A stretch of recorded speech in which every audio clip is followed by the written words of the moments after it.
Okay, text book पे question करो। Right A note on page number. He was born in Genoa 1877. 28. ये हो सकता है बुक के लास्ट में हो। 28. यूसीपी मजीनी। बुक के लास्ट। अच्छा ये बुक के लास्ट में तो नहीं है। Right a note on.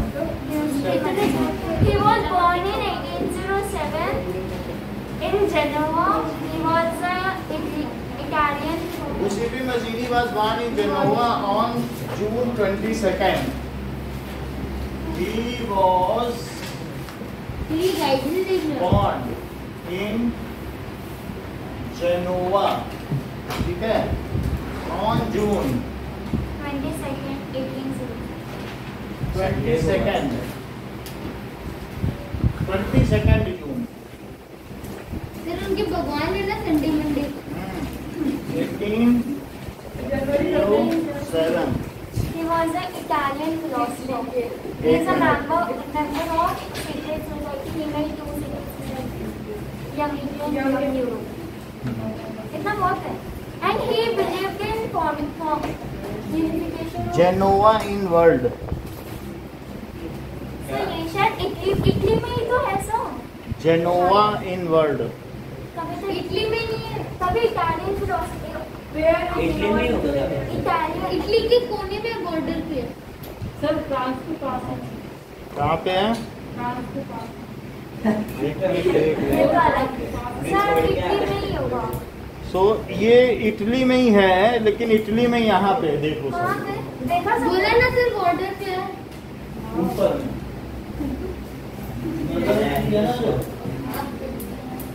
Border पे है। ये देखो। वो खिलाई है? हिस्ट्री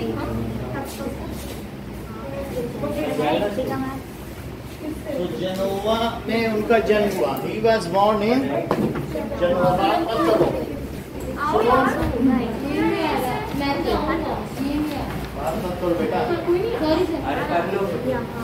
अभी तो सटल हो जाओ, 15 मिनट हो गया। सो he was of middle class family। Gennova में उनका जन्म हुआ and he was a patriot, Italian revolutionary।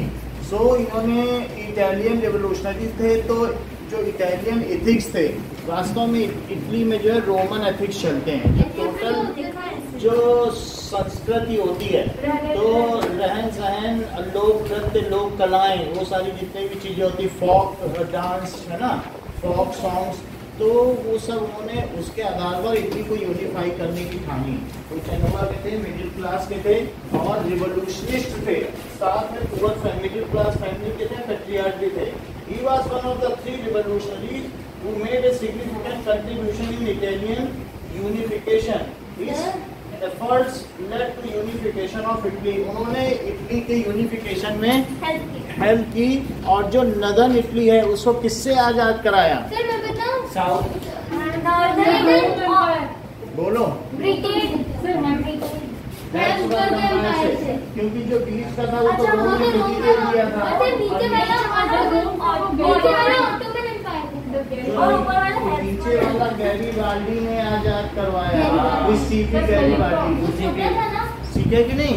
तो ऊपर वाला जो हैब्सबर्ग एम्पायर के अंडर में था, उन्होंने कराया आजाद। ठीक है, गैरीबाल्डी लंबा था या मदीनी लंबा था? अब जरा देखें तो now joined the revolutionary Carbonari, एक सीक्रेट एसोसिएशन था पॉलिटिकल पर्पस से, वो उसका नाम था कार्बोनारी। तो उसने 1830 में इस एसोसिएशन को ज्वाइन किया। ये तो 2 बनाए थे। और however he was arrested soon, जबकि उसका वो जल्दी ही अरेस्ट हो गया। कौन? यूसीपी मजीनी। यूसीपी मजीनी जल्दी अरेस्ट हो गया। वो कार्बोनारी एक सीक्रेट एजेंसी थी। Then he organised a new political society. तो पहले वो कार्बोनारी का मेंबर बना, बाद में जब अरेस्ट हो गया, फिर जब बाहर निकला तो उसने एक यंग इटली ऑर्गेनाइजेशन बनाया। सर यंग यूरोप नहीं बनाया? यंग यूरोप तो था, इसका वो मेंबर था, ये इसका फाउंडर था और उसका मेंबर था। इसका फाउंडर था, यंग यूरोप का मेंबर था। और यंग और यंग का फाउंडर था।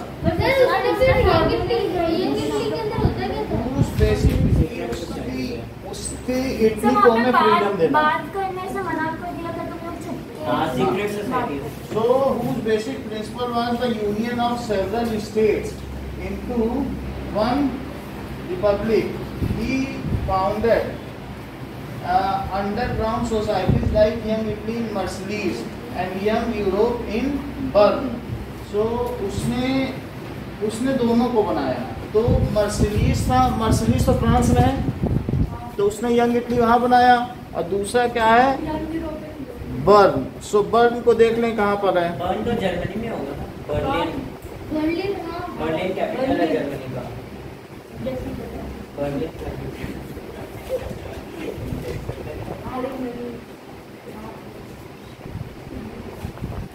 देख लेते हैं। तो सर, हाँ, सर आपने आज सुबह बोला था मैम को कि पेपर छीन लेना। 3 मिनट कितनी देर से थी, 3 घंटे की ड्यूटी करवाती है। कहाँ पर है? नेट नहीं चलता। और कितनी बहुत बड़ा फ्रांस, इटली और ये बर्न कहाँ पर है? जर्मनी मैप में देख लीजिए सर। जर्मनी में ही है। हाँ, तो ये स्विट्जरलैंड में बर्न है। सर बर्लिन सर ये क्या नेट पे कहाँ पे है बर्न? स्विट्जरलैंड। सर स्विट्जरलैंड को वर्ल्ड का हेवन बोलते हैं ना। समझ आएगा? तो बर्न कहाँ पर है? स्विट्जरलैंड। स्विट्जरलैंड फ्रांस और ऑस्ट्रिया के बीच में छोटा सा दबा हुआ है। और हेवन बोलते हैं सर इसको। और इंडिया का हेवन कश्मीर। ये देखो, ठीक है। मर्सिडीज तो फ्रांस में हो गया, बर्न कहाँ पे हो गया? स्विट्जरलैंड। स्विट्जरलैंड। ओके, सर ये पूरा लिखवा दीजिए। ठीक है।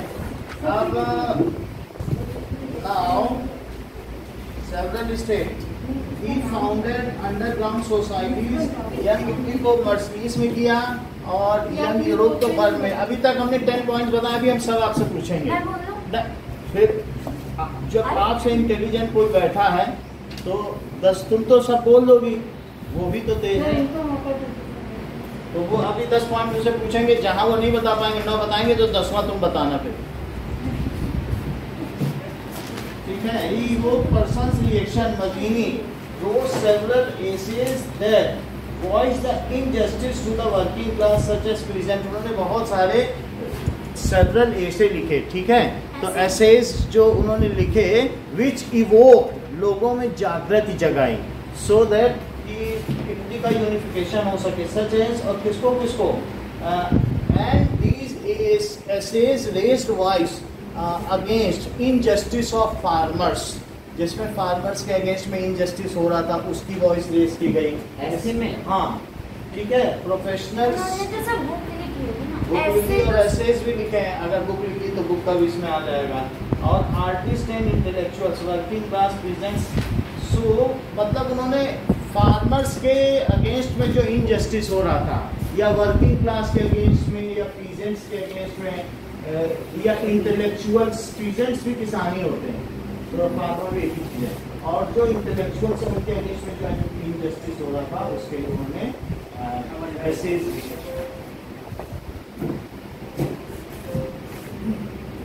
Okay, and he was elected as a member of Constituent Assembly and acquired the responsibility of framing the Constitution of Roman Republic। और अंत में जब इटली यूनिफाई हुआ तो वास्तव में एक तरीके का वो रोमन रिपब्लिक है, इटली की राजधानी रोम है, और उनको फ्रेम करने को कहा गया कि इटालियन कॉन्स्टिट्यूशन को फ्रेम करो। इस बात को जितनी भी चीज़ें हम लोगों ने कही है, गजेंद्र आपके सामने इसका मुजाहिरा करेंगे। He was born in 22nd June 1887 और he unified Italy from Central Empire। He wrote essays के फार्मर के सर इसे उन्होंने कॉन्स्टिट्यूशन बनाने में हेल्प की इटली का खुशी बताओ।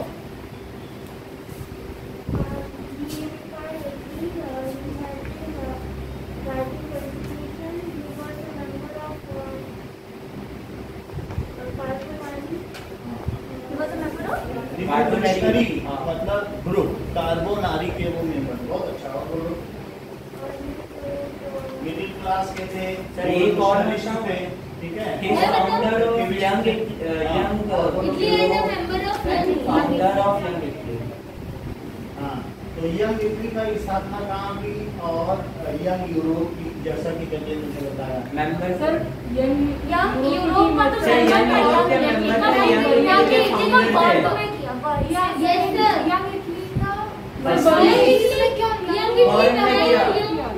यंग यूरोप बर्न में हुआ, बर्न में किया।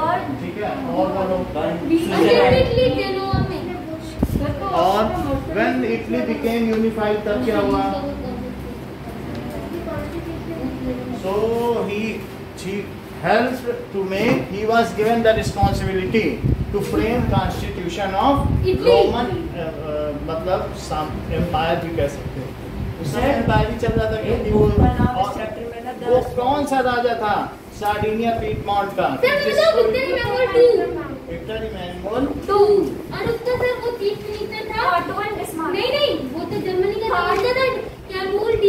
कैमिलो डी काबू। चलो, सो अब देखिए यहाँ पर कुछ बातें कही गई। पीटमॉन्ट। चलो, तो now he was patriot. Sir Sardinia वो सर इटली यूनिफिकेशन में था ना? And revolutionary. आप बोलो क्या कह रही हो? सर ये सार्डिनिया इटली यूनिफिकेशन में था ना? ये यहाँ पर ये इटली है उसके और बगल ये में सार्डिनिया दो पीटमॉन्ट है। देख लो बुक में दोनों दिए हैं। हाँ। यानी आजादी से पहले और आजादी के बाद दो तो फिगर। सर जर्मनी का मैप कैसा था?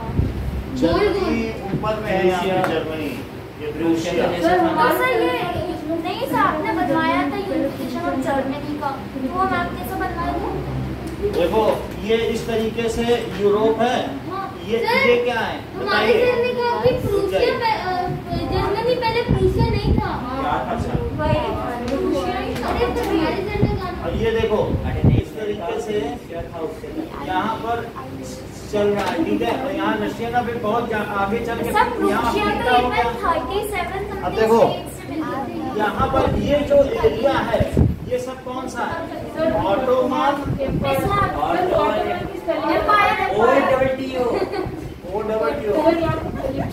जैसे यहाँ पे खलीफाओं का राज था। और यहाँ पर ये कौन था? ये ये इटली। इटली की राजधानी सर रोम रोम। रोमानी। और ये क्या है? सार्डिनिया पीटमॉन्ट। सार्डिनिया पीटमॉन्ट।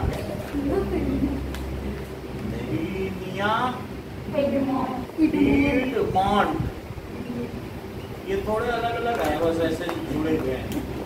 अब ये देखो ये क्या है? Sir France. अब फ्रांस। और ये क्या है? ऑस्ट्रिया।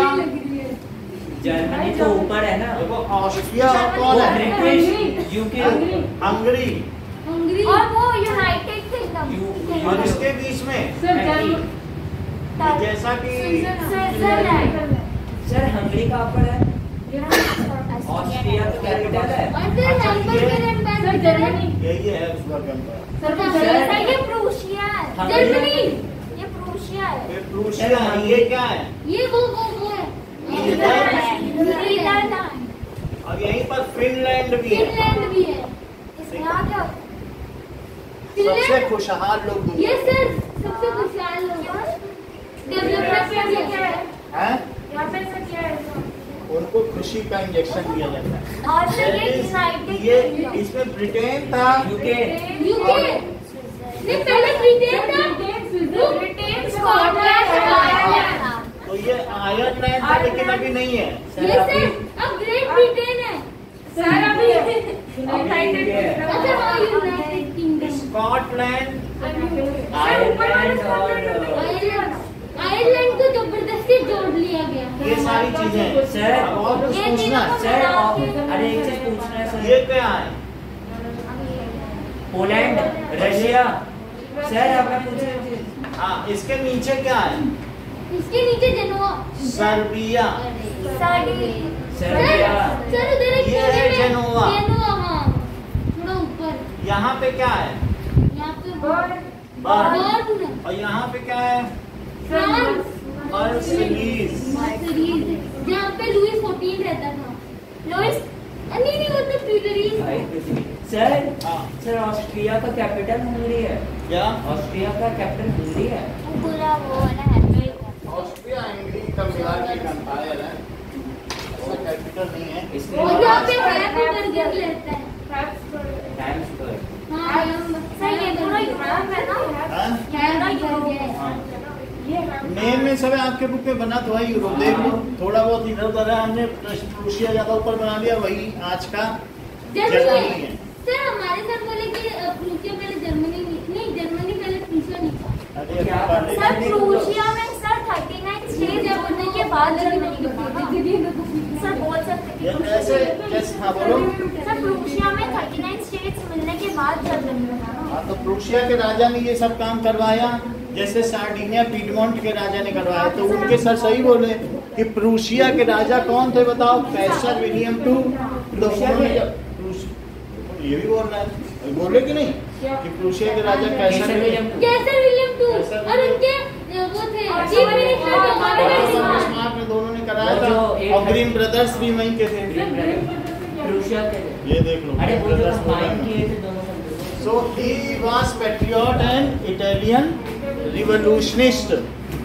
कोई गाना गाते सर थे एक ना? पॉइंट वाइज सीखना है क्या? Point was नहीं, अब मैं सारी चीजें बता रहा हूँ. So Mazzini was of middle class family and important figure in liberal nationalism. He was very tall. Was from ये middle class family और लिबरल नेशनलिस्ट देखो, एक होता था उस समय कंजर्वेटिव नेशनलिस्ट और एक होता था तो लिबरल चाहते थे कि मोनार्की पूरी तरीके से हट जाए, कंजर्वेटिव ये कंजर्वेटिव चाहते थे कि जो कंस्टिट्यूएंट मोनार्की रहे, जैसे फ्रांस में नहीं थी, धीरे धीरे लिबरल चाहते थे कि राजा का शासन ना पूरा रिपब्लिक हो। ठीक है। तो यहाँ क्या लिखना चाहिए? ही वाज लिबरल नेशनलिस्ट, उदारवादी राष्ट्रवादी था, हैं? लिबरल नेशनलिस्ट, ठीक है।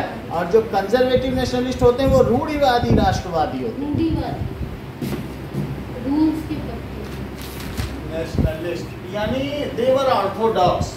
और ये कैसा था? ऑर्थोडॉक्स मतलब इन्हें जल्दी उदारवादी, बिल्कुल घिसी पिटी चीजों पे चलना, रेटिक्यूल, रेटिकुलस। मतलब ऑर्थोडॉक्स का मतलब है बिल्कुल रूढ़िवादियां, जो पुरानी अच्छा, प्रचलित रीतियां उन पे चलना, और ये उदारवादी राष्ट्रवादी था। बहुत गंदी जगह पे चलना। ये ठीक कह रहे हैं, आपने उदारवादी। तो बताया अभी। Second change. नाउ अब ये क्या था? Now he in 1830 he join, जैसे कि खुशी ने बताया, Carbonari And go to the jail and then free from the jail from a secret association जो राजा के खिलाफ होता था, with political purpose। कार्बोनरी पे अलग से लिखने को भी आता है, ठीक है। And went to jail for which he was arrested. When he set free, when he was set free, passive voice, then तब उसने क्या किया? He organized a new political society. He organized new political, एक नई राजनीतिक संस्था उसने बनाई, सोसाइटी यंग इटली। इटली इसका मतलब है कि वो फ्रांस में भी रहा है। तो यंग इटली कहाँ पे बनाई उसने? इन मर्सिलीज। तो वो स्पेलिंग में देख के लिख रहा हूँ, वहां पे मैंने ठीक से मर्सिलीज की नहीं लिखी, अभी ठीक से लिख रहा हूँ। France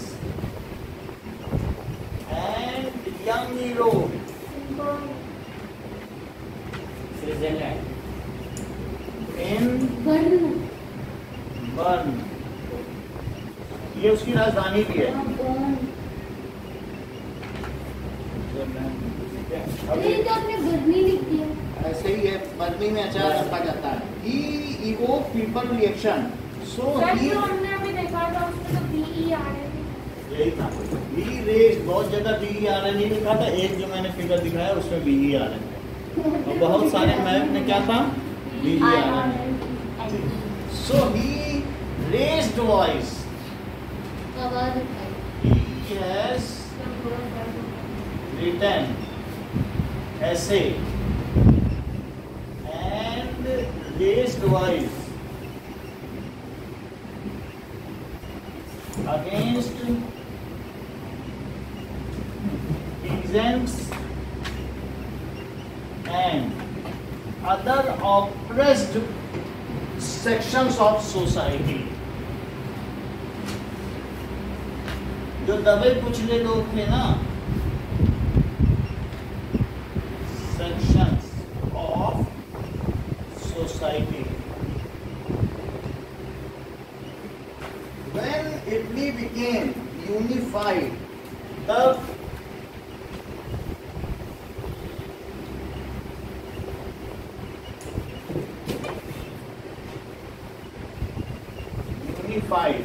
he was given responsibility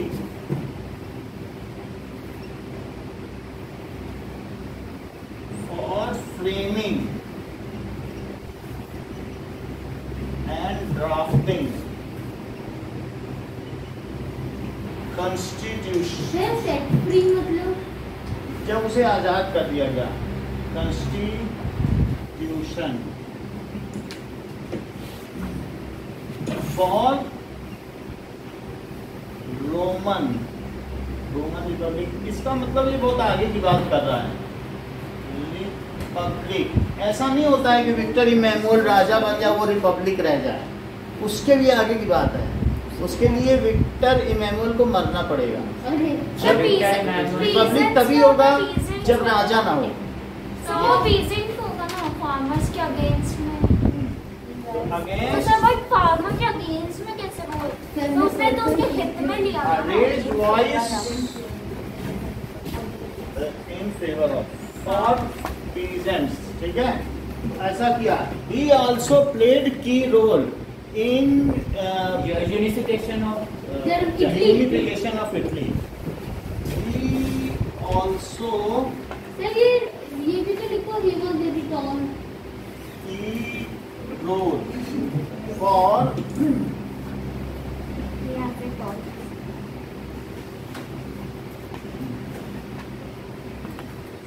setting free northern Italy को इससे उसने अलग कराया।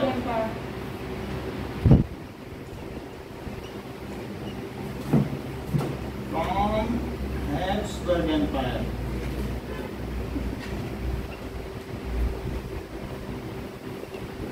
ठीक है, सर आपको यंग के बाद डॉट क्यों लगाया? and unification of Italy। Ready? 1 2 5 line last. ठीक है ना वो। ठीक है, वो डॉट गड़बड़ी से लग गया है। कहाँ पर सोसाइटी वर्ड नहीं बता सकते, लाइन बता। New political society Sardinia trade ये वाला ना, सार्डिनिया के आगे के लाइन मर्सिडीज की स्पेलिंग मैं सही कर दूं। मार्सिलिस। अरे सार्डिनिया के आगे देखना, सार्डिनिया क्या सोसाइटी, अरे ये वाला नाम तो है। चलिए ठीक है, अब देखो तो ये कार्बोनारी सीक्रेट क्यों था? सीक्रेट वो सोसाइटी secret थी थी। क्योंकि मोनार्की के अगेंस्ट में थी। अब कोई राजा चाहेगा, सब जगह राजा के अगेंस्ट में सोसाइटी खड़ी हो रही थी, तो बड़े गुप्त तरीके से ये लोग बात करते थे, राजा को हटाना है और राष्ट्रवाद लाना है। Society- नहीं, ये तो ऐसे भी कर सकते, पर इतना गुप्त रखने की क्या दिक्कत है? मरना नहीं चाहता फिर मर जाते। सर हटिए तो सही सर एक मिनट पूरा हो जाएगा हाँ नहीं, हमारे टेस्ट में ये मैप नहीं आ रहा, सिर्फ ज्योग्राफी से। तो वो जो एक आपका मैप है उसमें सिर्फ ये पूछा जाएगा फ्रांस भरो, इटली भरो, नीदरलैंड भरो, ये ऐसे ही आता है। इसका ब्लूप्रिंट सारे ये सब भर देख लेना, और जो मैप है हम भी आपको दे देंगे, मैप जितने भी हैं यूरोप के। सर एक मिनट रुकिए मैप रखते हैं, कल परसों तक दे देंगे। सर अब ना अरे last- आरो से आ रहा है तो कहीं से भी मैप आ सकता है। सर साइड और पूरा चैप्टर भी आ सकता है। ये जो मैडम कह रही थी ना आपकी कि इतना आएगा उतना आएगा, अरे सब तो But मार्च में ये- 5 चैप्टर का हाँ? सिलेबस भेजा है किसी ने। हाँ, मार्च में 5 5 चैप्टर। चैप्टर आ रहे अब हटा दें। हैं। 2 नहीं। से 5 कर दिया। क्या कॉन्सेप्ट है? मार्च में 5 चैप्टर। भेज दूंगा सर सही में मैथ में कॉन्सेप्ट है? हाँ मुझे भी याद है देखो या तो बात कर लो या लिख लो, कितना टाइम वेस्ट होता है, फिर हो नहीं पाती चीज़। कितनी मुश्किल से सर आते आपकी हैं। 3 मिनट। हाँ। सर बस सर थोड़ा सा मिटा। चलो ओके। सर रोमन रिपब्लिक मतलब कॉन्स्टिट्यूशन मतलब इटली की राजधानी रोम है, तो वो एक रोमन रिपब्लिक का चाहे इटली है, वो उसी से एफिलिएटेड है, सब कुछ रोमी है। Okay now that is Count Camillo D Cavour. Count sir ये चीफ मिनिस्टर था ना कैमिलो रूसिया का। De Kabul.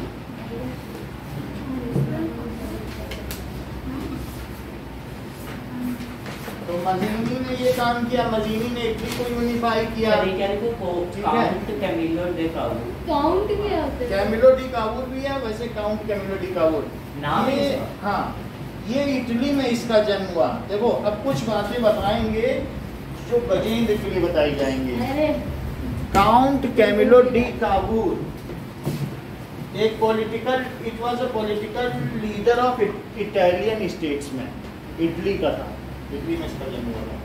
So political leader and he was one of first. हर चीज में डिस्टर्बेंस है, आपको फोन आने में भी दिक्कत है। सो एंड ठीक है, ऑन 1 अगस्त 1810 कब उसका जन्म हुआ? First First August 1810 में जन्म हुआ। So at the age of 10 he entered a military academy in Turin। तो वो मिलिट्री एकेडमी में वो चला गया ट्यूरिन में। अब हम आपको दिखाते हैं ये ट्यूरिन का। 3 साल छोटा था सर मदीनी से। 10 साल में ये मिलिट्री एकेडमी में चला गया। सर आपने फर्स्ट सेंटेंस क्या बोला? Sir, 10 साल? हम्म। He was an Italian. Turin in world map अभी दिखा रहे हैं। ये देखो इटली में जन्मा और ट्यूरिन में इसने मिलिट्री ज्वाइन कर। सब इसी साइड क्या इटली में जन्मा, ये देखो ट्यूरिन। ट्यूरिन ये ठीक है। अच्छा क्या आप ये भी समझते हो कि मजीनी, गैरीबाल्डी और विक्टर इमैनुअल के साथ कैमिलो डी काबूल ये इन सबका हाँ। गठबंधन था, ये इटली के ही थे क्या? ये दिखाया था। तो ये कौन बना बाद में जाके कैमिलो डी काबूल? ये मिनिस्टर था, prime minister chief minister prime minister बन गया था, फर्स्ट प्राइम समझ मिनिस्टर। में आई बात की नहीं, इटली का ही था। हाँ Of unified.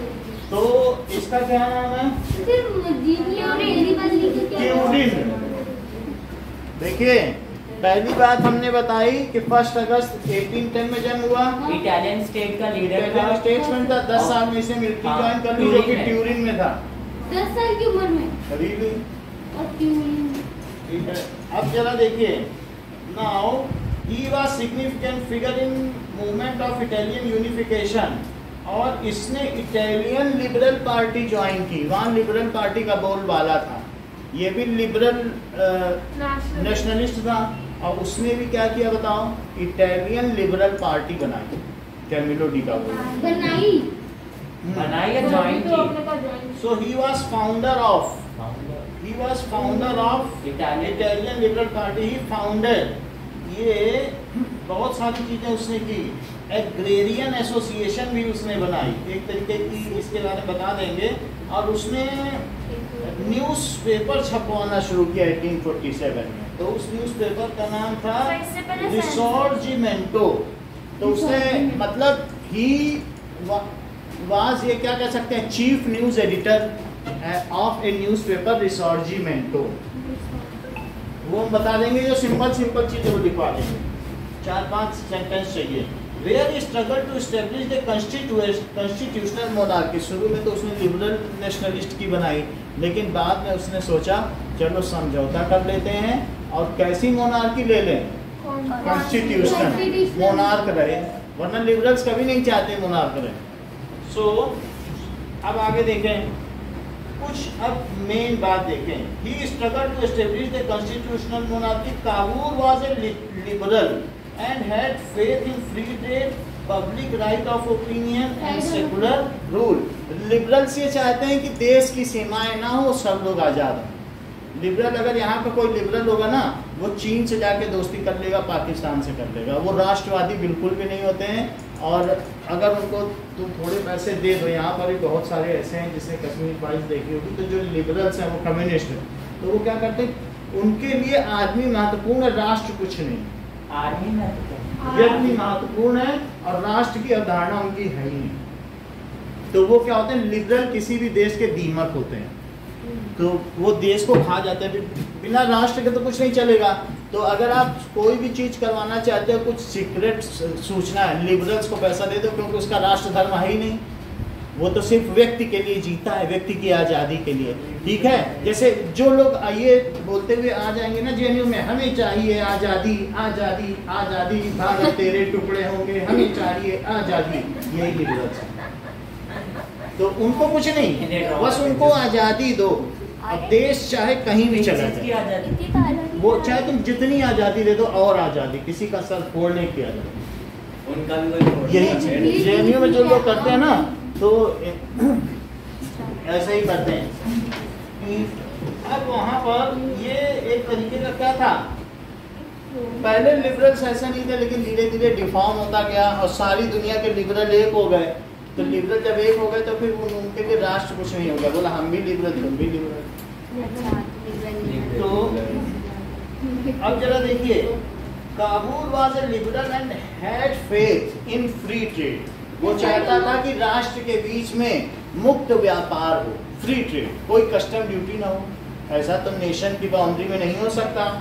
तो public right of opinion and secular rule, तो इस तरीके से सेकुलर रूल का मतलब है वहाँ धर्म भी ना हो, secular rule. So he became the prime minister of Piedmont Sardinia on 4 November, इसलिए सार्डिनिया पीटमॉन्ट का वो मिनिस्टर बन गया। So he became prime minister, यहाँ का सार्डिनिया पीटमॉन्ट का विक्टर इमैनुअल था, तो यहाँ का तो इसी का ही तो विक्टर इमैनुअल था, और उसका वो प्राइम मिनिस्टर बन गया। वो राजा, ये उसका प्रधानमंत्री। राजा बड़ा होता है, उसके अंदर में प्रधानमंत्री होते हैं, मतलब वो मरा नहीं ना, मरेगा तो ठीक है। सो प्राइम मिनिस्टर बन गया।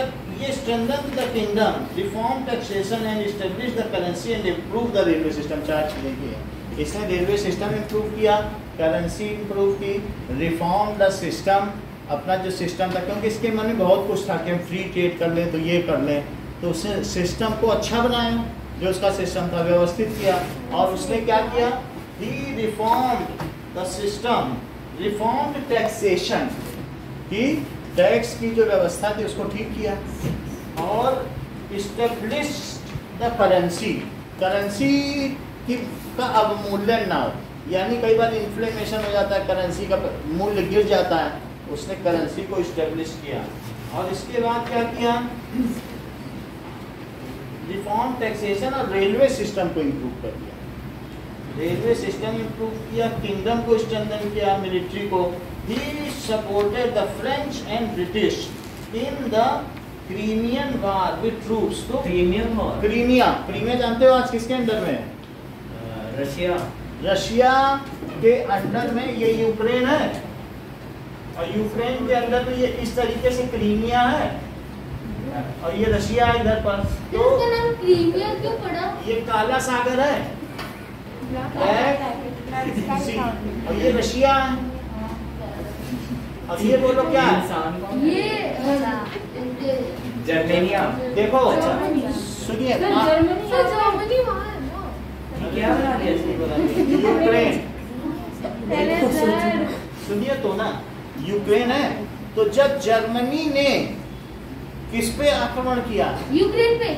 जर्मनी में, अरे सुनोगे तब पता चलेगा, पहले बोल देते हो। तो जब जर्मनी में हिटलर का शासन था तो उसने कहा हम भी रूस को जीतेंगे, हाँ। और उसने वही गलती की जो कि पहले कभी नेपोलियन ने की थी और हाँ। वाटरलू में हारा था, क्योंकि वहां की सर्दियों में कोई जीत नहीं सकता। Yes, sir. ठीक है, तो इस तरीके से उसने वो, उसको कहते हैं ब्रेसा कावो का युद्ध। तो उसने वहां पर युद्ध किया। तो यूक्रेन के सब लोग इतने गद्दार थे कि रशिया के अगेंस्ट में इन्होंने किसका साथ दे दिया? हिटलर का। हिटलर का साथ दे दिया, सारे के सारे। तो मतलब वो रशियन फौज थी वहां पर, और वो वहां से साथ दे दिया। बहुत सारे लोग भागने लगे युद्ध छोड़ के, तो इन्होंने पीछे से एक बैकवर्ड सेना रखी कि जो पीछे लौटे उसको गोली मार दो। कौन रखी है सेना? रशिया ने। स्टालिन उस समय था, उस समय कौन था वहां पे? स्टालिन। स्टालिन। तो स्टालिन ने कहा कि जो वापस आएगा उसे गोली मारी जाएगी। तो फिर वो आगे सैनिक गए, ठीक है कि नहीं, और वो लड़ते रहे। बाद में क्रीमिया इसने इसे ले लिया, क्रीमिया ले लिया। फिर थोड़े दिन बाद युद्ध हो गया, सब कुछ हो गया, और ये वापस चला गया हिटलर। वहां पर बारिश हो गई और हिटलर की सेना दलदल में फंस गई। एक तो सर्दी और दूसरा दलदल, तो उनके सैनिक आगे नहीं बढ़ पा रहे और मर थे। गए। लेकिन दलदल से निकल नहीं पाते। दलदल से निकल नहीं पाते, मतलब बहुत ज्यादा दलदल हो गया, क्योंकि गेहूं के खेत रहते हैं तो उनमें पानी भर जाने पे दलदल हो जाता है। अभी भी यही काम यूक्रेन में भी हुआ। उन्होंने सारे जो बांध थे डैम तोड़ दिए, जिससे उनके दलदल हो जाए, उनके टैंक फंस जाए। अभी जो युद्ध हुआ रशिया ने किया। रशिया ने नहीं, यूक्रेन ने। वो तो हार ही रहा था, उसने अपने डैम तोड़ दिए कि हमारे पूरे शहर में दलदल हो जाए, अच्छा, और तो उनके वहाँ टैंक से- सारे जहाँ पे हैं तो खुद भी बाहर कैसे निकले?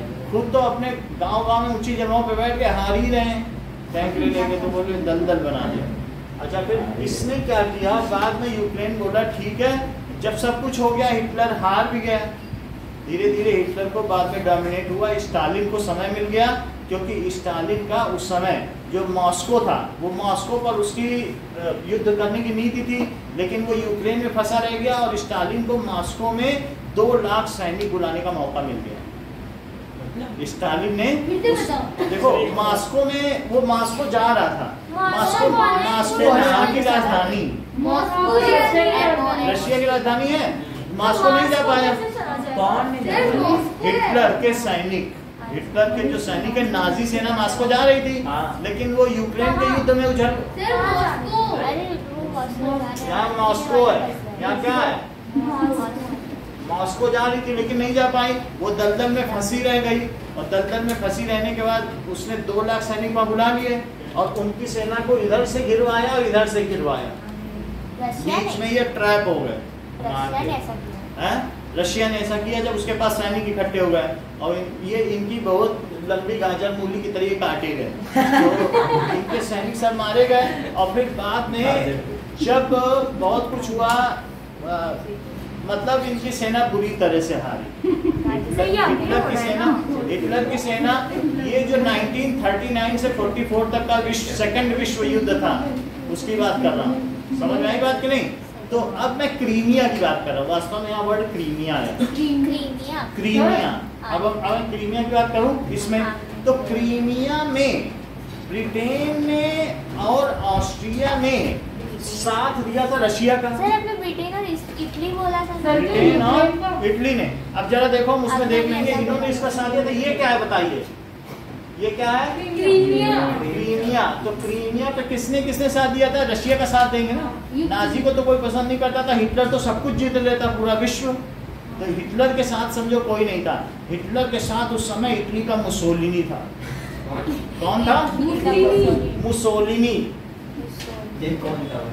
मुसोलिनी से बड़ा, जो मुसोलिनी है ना वो वैसा ही कट्टर था जैसे इटली में हिटलर है और जैसा कि नेपोलियन, तीन ही कट्टरवादी हैं। अगर सुन लो, मुसोलिनी इटली में, फ्रांस में नेपोलियन और जर्मनी में बोले यही तीन है।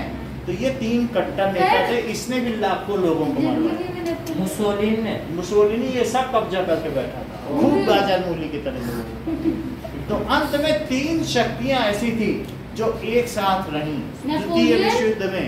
रुक जाओ, नेपोलियन निकल गया, वो तो 1814 में निकल गया। 1814 सन को तो याद रखो कम से कम। 1804 से 1814 में खत्म हो गया। और हम बात कर रहे हैं 1939 से 1945 की। ये तो अभी की बात है भाई, अभी की बात है। कह दो कि उसकी आत्मा वहां साथ दे रही थी। जब बात करते हैं तो भी नेपोलियन की आत्मा आ गई थी, समझे? उसी की बात करा करो।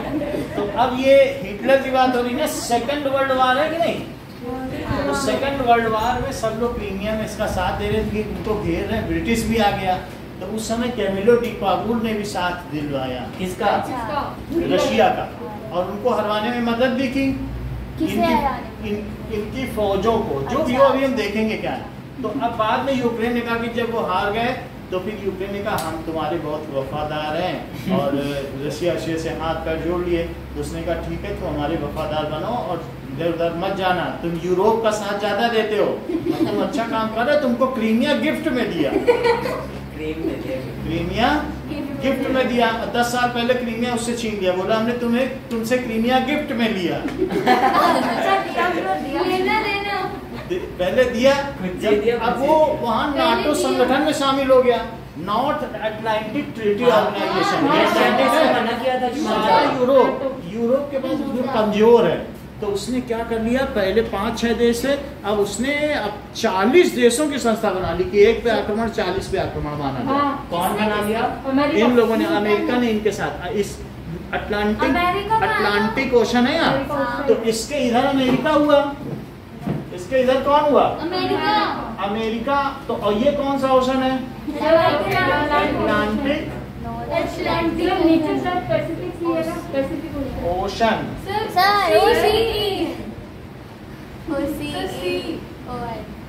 ओशन, ठीक है। ओशन तो अटलांटिक ओशन जैसे, ठीक है ना। तो अब ये नॉर्थ है, इन लोग सुनो, ये अमेरिका है, यूएसए, नॉर्थ अमेरिका, यूएसए। तो यूएसए ने इन सब के साथ क्या बनाया? एक ऑर्गेनाइजेशन बनाया, उसका नाम क्या है? North Atlantic Treaty Organisation. सुन लीजिए, वो नोटा होता है कि वोट ना देना, नाटो समझो, ठीक है कि नहीं? तो ये जब बनता गया तो ये इसने सबका विस्तार कर दिया। यूक्रेन ने कहा हम तुम्हें फिर शामिल हो, तो रशिया बोला फिर दगा कर रहे हो, तुमसे कहा था यूरोप के साथ मत जाना, तुम वहां चले गए। और जैसे ही इसने इसके साथ गया, नाटो के साथ, इसने क्रीमिया ले लिया, उसने कहा क्रीमिया इज माइन। और फिर यूक्रेन पे आक्रमण कर दिया। यूक्रेन अब होने वाला है, रशिया का होने वाला है।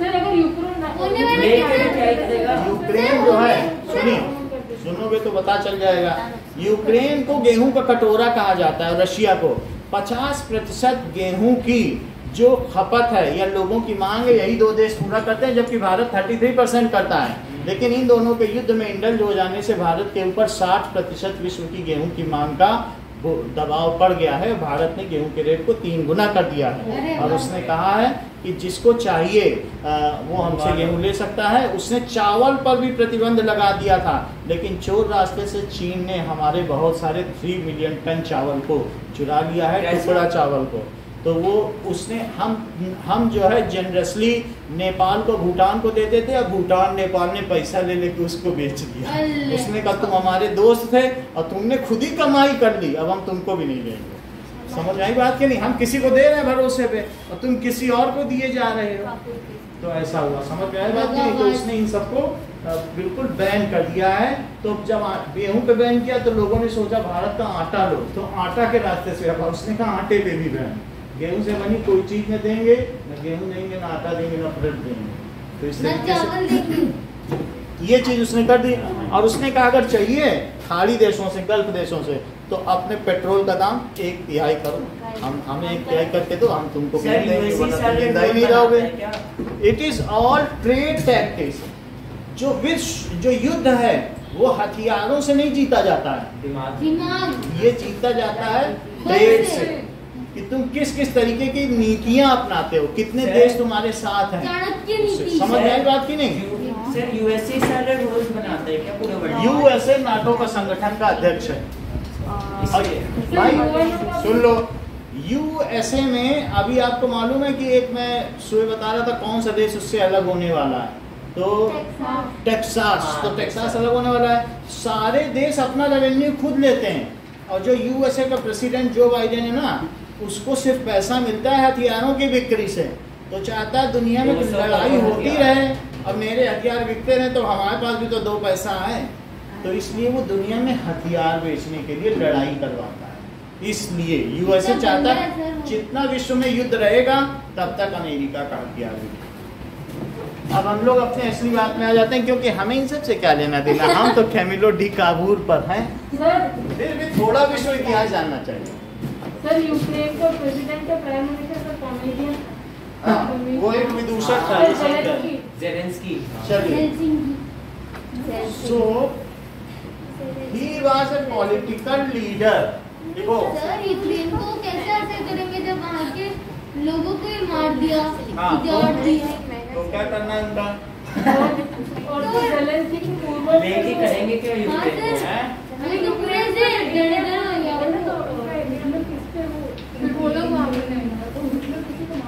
इटालियन स्टेट्स में यूक्रेन ने कभी ये कहा था कि कश्मीर पाकिस्तान का हिस्सा, इसलिए मोदी ने सर उनका इसे साथ दिया। पॉइंट्स में लिखवा दो। हाँ, लिखवा देंगे। हाँ। He was a political leader and Italian, हाँ सर मैंने भी सर ठीक है? लिखे हैं। हाँ, इटालियन स्टेट्समैन था। और अब जरा देखो, इसके बाद उसने ही बॉर्न, वो कहाँ जन्मा? वहाँ पे इन ट्यूरिंग, 1 अगस्त 1810। ये सर ट्यूरिंग में लगा 1 अगस्त 1810 1810, and in 10 years of age, He joined army. He joined Turin. Army academy, of military academy. age, he joined military academy in Turin.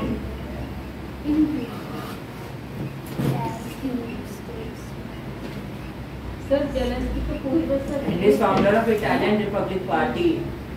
और ये बहुत बड़ी बात करें, इतना तो उसके जन्म के बारे में हो गया कि उसने क्या क्या किया।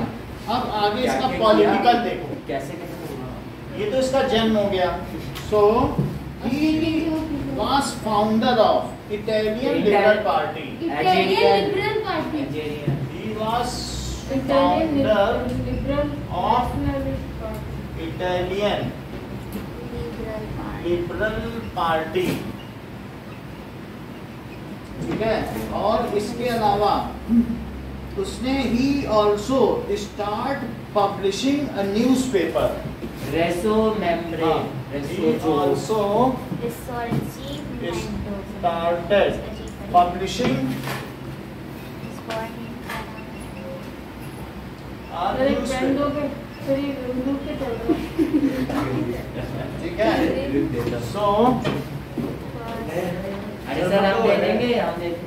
सर एक मिनट साइड तो चलो, तो अब आगे देखिए, सर वो रामेन है he struggled, हाँ, सर कितना किया? He struggled सर वो रामेन है to establish, हाँ, Free trade. constitutional monarchy, संवैधानिक राजतंत्र, constitutional monarchy in Italy. in Italy में इसने ये करने की कोशिश की। सो ही was believer of free trade. तो रशिया में 80% लोग फार्मर थे ना पहले। क्या? हमारे इंडिया में भी 100% पहले और free trade। वहाँ पे जो काम नहीं करता है उसको बोल दिया था तुम्हें खाना नहीं मिलेगा, वहाँ सोशलिज्म है। नहीं सर हाँ थोड़ा लास्ट की दो अरे जो लाइन कहाँ पर लिखा है, मैं आपको नहीं बता रहा ना। तो he was believer of free trade, public right of opinion, क्योंकि लिबरल तो ऐसा चाहते ही हैं। मिटा दो पब्लिक राइट ऑफ ओपिनियन।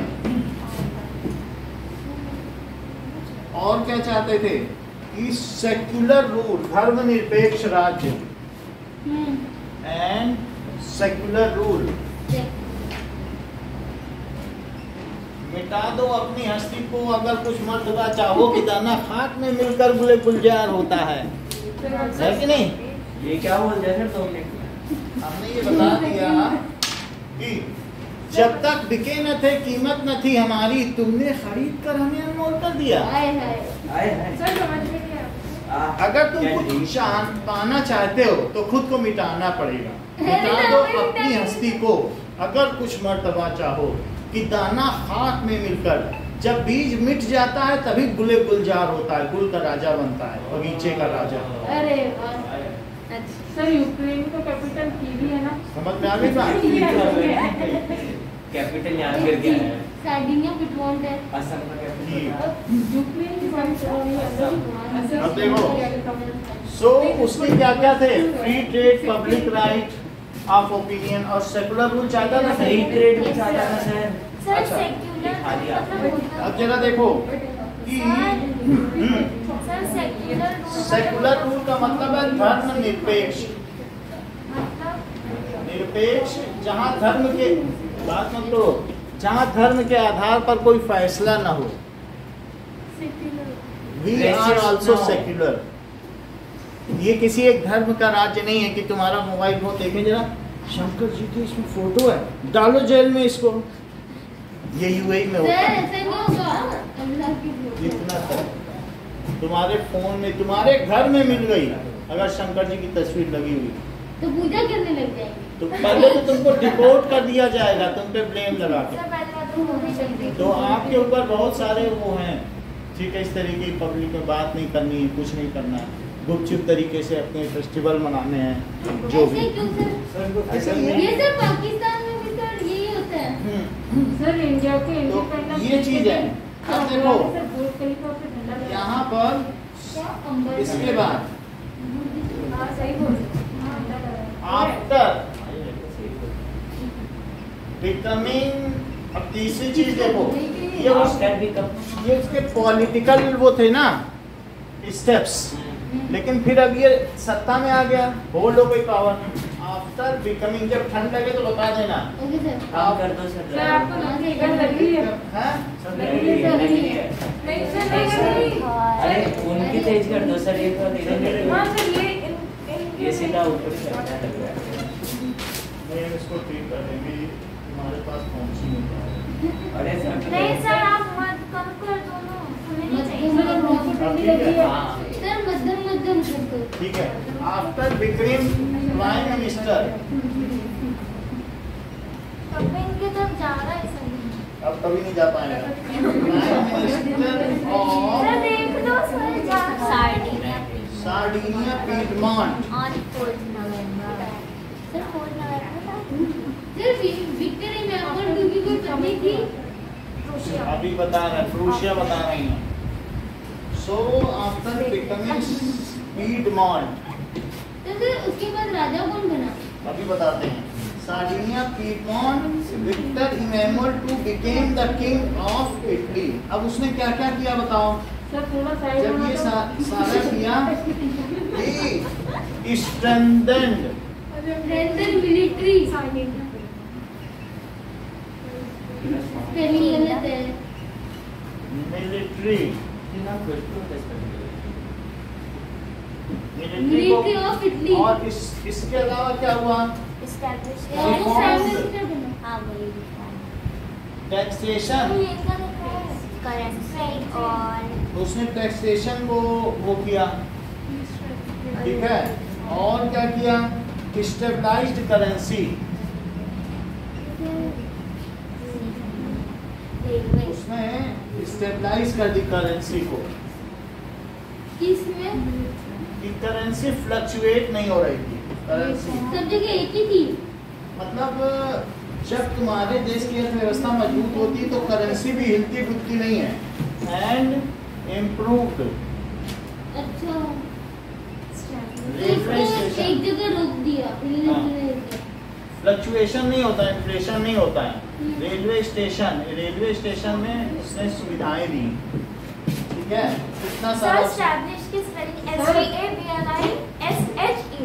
नहीं, वो स्टैब्लिश अलग है और ई के साथ आएगा तब ऐसे चाहेगा। हाँ, सर ये established। सर अगर किसी देश की सर गोल्ड रिजर्व खत्म हो जाए, उसकी करेंसी की वैल्यू नीचे गिर जाएगी ना, बहुत ज्यादा है। अगर डॉलर है तो ठीक है, फिर गोल्ड रिजर्व खरीद देगा, और वैसे गोल्ड रिजर्व खत्म हो जाए तो फिर डॉलर के भरोसे बैठा रहे लोग, सर हमारे गोल्ड रिजर्व फोन भी के अंदर भी रखेंगे, सोना होता है।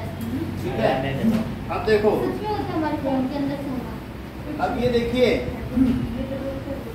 he supported the French and British।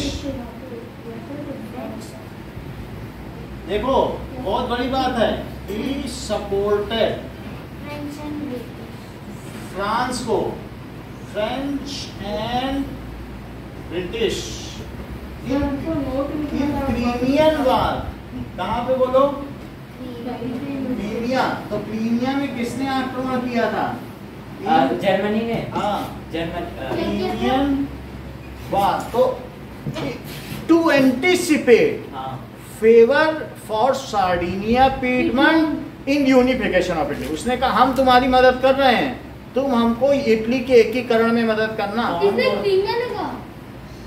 इस व्यक्ति ने, इस व्यक्ति ने क्या कहा, फिर से बता। कि हमारी सेना हाँ? ब्रिटिश और फ्रेंच की क्रीमिया में जाकर नाजी सेना को हराने में मदद करेगी। इनकी सेना क्रीमिया में जाके इटली की, सार्डिनिया पीडमोंट की, इन दोनों की। सार्डिनिया पीडमोंट बहुत छोटा है, यहाँ तो सेना वहाँ तो जाएगी। ये सेना इसने भेजी, अरे वो ठीक दोस्त है। थे। समझ गई बात की नहीं? सर नहीं नहीं समझ आगे बोलो। he supported British and French army. अब देखो, चाहे चोरी चोरी हुआ हो या कुछ भी हो, मतलब जो फर्स्ट वर्ल्ड वार था, सुन लो, इतने दूर एक बात बताओ, जो फर्स्ट वर्ल्ड वार था अरे ना, पहले सुनो। जो फर्स्ट वर्ल्ड वार था उसमें मुसोलिनी भी धुरीय शक्तियों में था, दैट इज एक एक्सिस पावर होती है, हाँ। लेकिन बाद में मुसोलिनी नहीं बचा, और मार सेकंड दिया। वर्ल्ड वार में इसका कोई वो नहीं था, तो केवल जर्मनी और जापान जैसे ही कुछ राज्य थे। तो इसने क्या किया बताइए, इसने सपोर्ट किया, किसको सपोर्ट किया? मैं बताऊं, ब्रिटिश फ्रेंच और और ब्रिटिश। फ्रांस को। क्रीमिया में मदद की, क्रीमिया में दोनों आए थे सर। क्रीमिया में इसकी सेना गई मदद करने, किनको? फ्रेंच और ब्रिटिश को। हाँ फ्रेंच और ब्रिटिश को। क्रीमिया में फ्रेंच और ब्रिटिश की सेना है ना, उनकी यूक्रेन भी को सेना थी, क्योंकि सब एलाइड फोर्सेस थी, और मतलब जिसको सहयोगी सार्डिनिया हैं? यूक्रेन को सपोर्ट कर यूक्रेन को नहीं, नाजी को हराने। अपना हिटलर को हराने आई। तो क्रीमिया का सपोर्ट किया।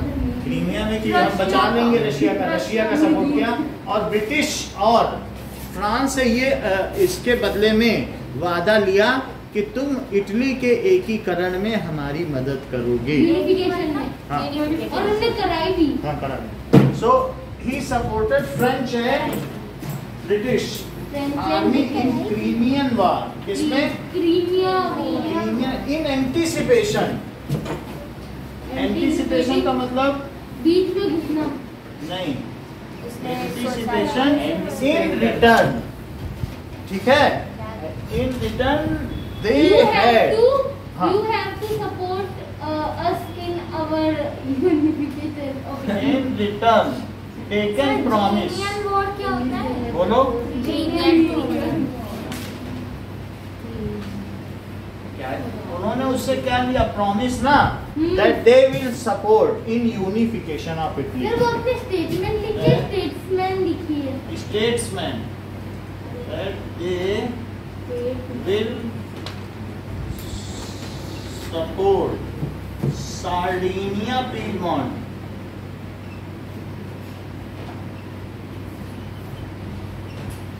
इन unification of Germany unification of Italy. टूरिनी क्या इटली। बोलते चलो टूरिनी है ना, हाँ यूरिनी। टूरिन। ठीक है। अब देखो when in 1861 ये सब काम हो गया। in 1861 when Victor Emmanuel किसका लिखा है? Emmanuel सर इसी का इतना became the king of Italy. Became the king of Italy. तो अब ये क्या बना? कैमिलो डी काबूल क्या बन गया बताओ? Become president. Was declared as Prime Minister of Italy. Sir तो पहले लिखा देना after becoming prime minister Sardinia. अब इटली का वो सार्डिनिया पिडमॉन्ट अलग है। अच्छा, अच्छा अब पूरी इटली का बन गया। अरे किसी और के बारे में देखते रहना। ब्रिटेन प्राइम मिनिस्टर वो सार्डिनिया पिडमॉन्ट का है। और अब इटली का बन गया। सर ये कागज के में प्राइम मिनिस्टर ऑफ सर ये कहाँ का था? अच्छा इतनी बात हो गई। और सर इटली में पिज्जा फेमस है ना। फॉर द ठीक है फॉर द वहाँ सिजलर्स फेमस है for the creation of modern Italian state. उसने बहुत इफेक्ट किए unfortunately. So he has done efforts to modernize Italy, however unfortunately he died. तो उसको आर्किटेक्ट भी कहा जाता है इटली का। हाँ, architect of unification of Italy. of declaration of united Italy. He has done much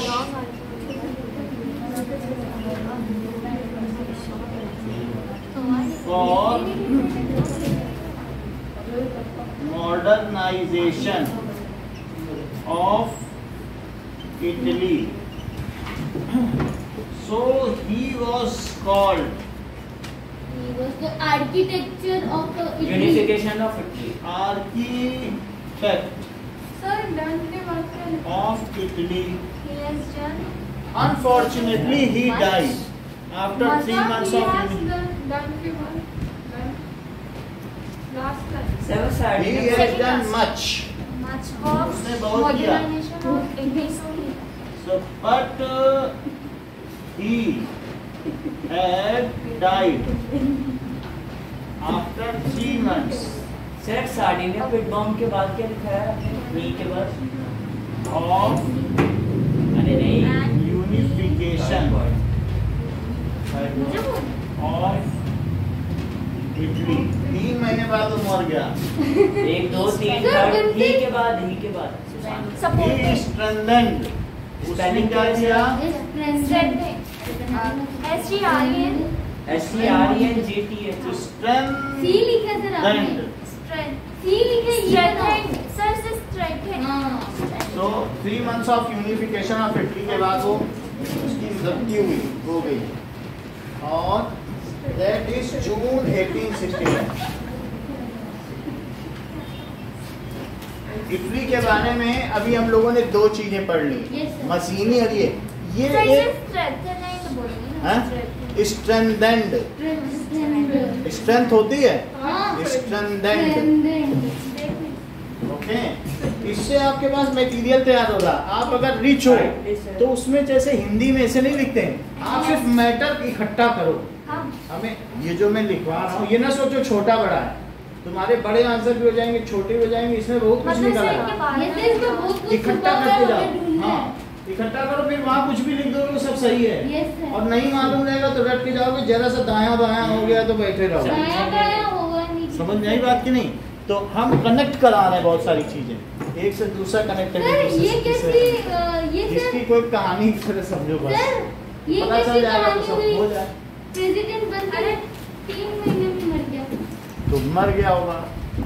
sir तो इटली का वापस प्रेसिडेंट बन गया फिर सार्डिनिया पिडमॉन्ट का क्या? सार्डिनिया पिडमॉन्ट के राजा इटली के राजा बन गए। अब वो अच्छा, हाँ।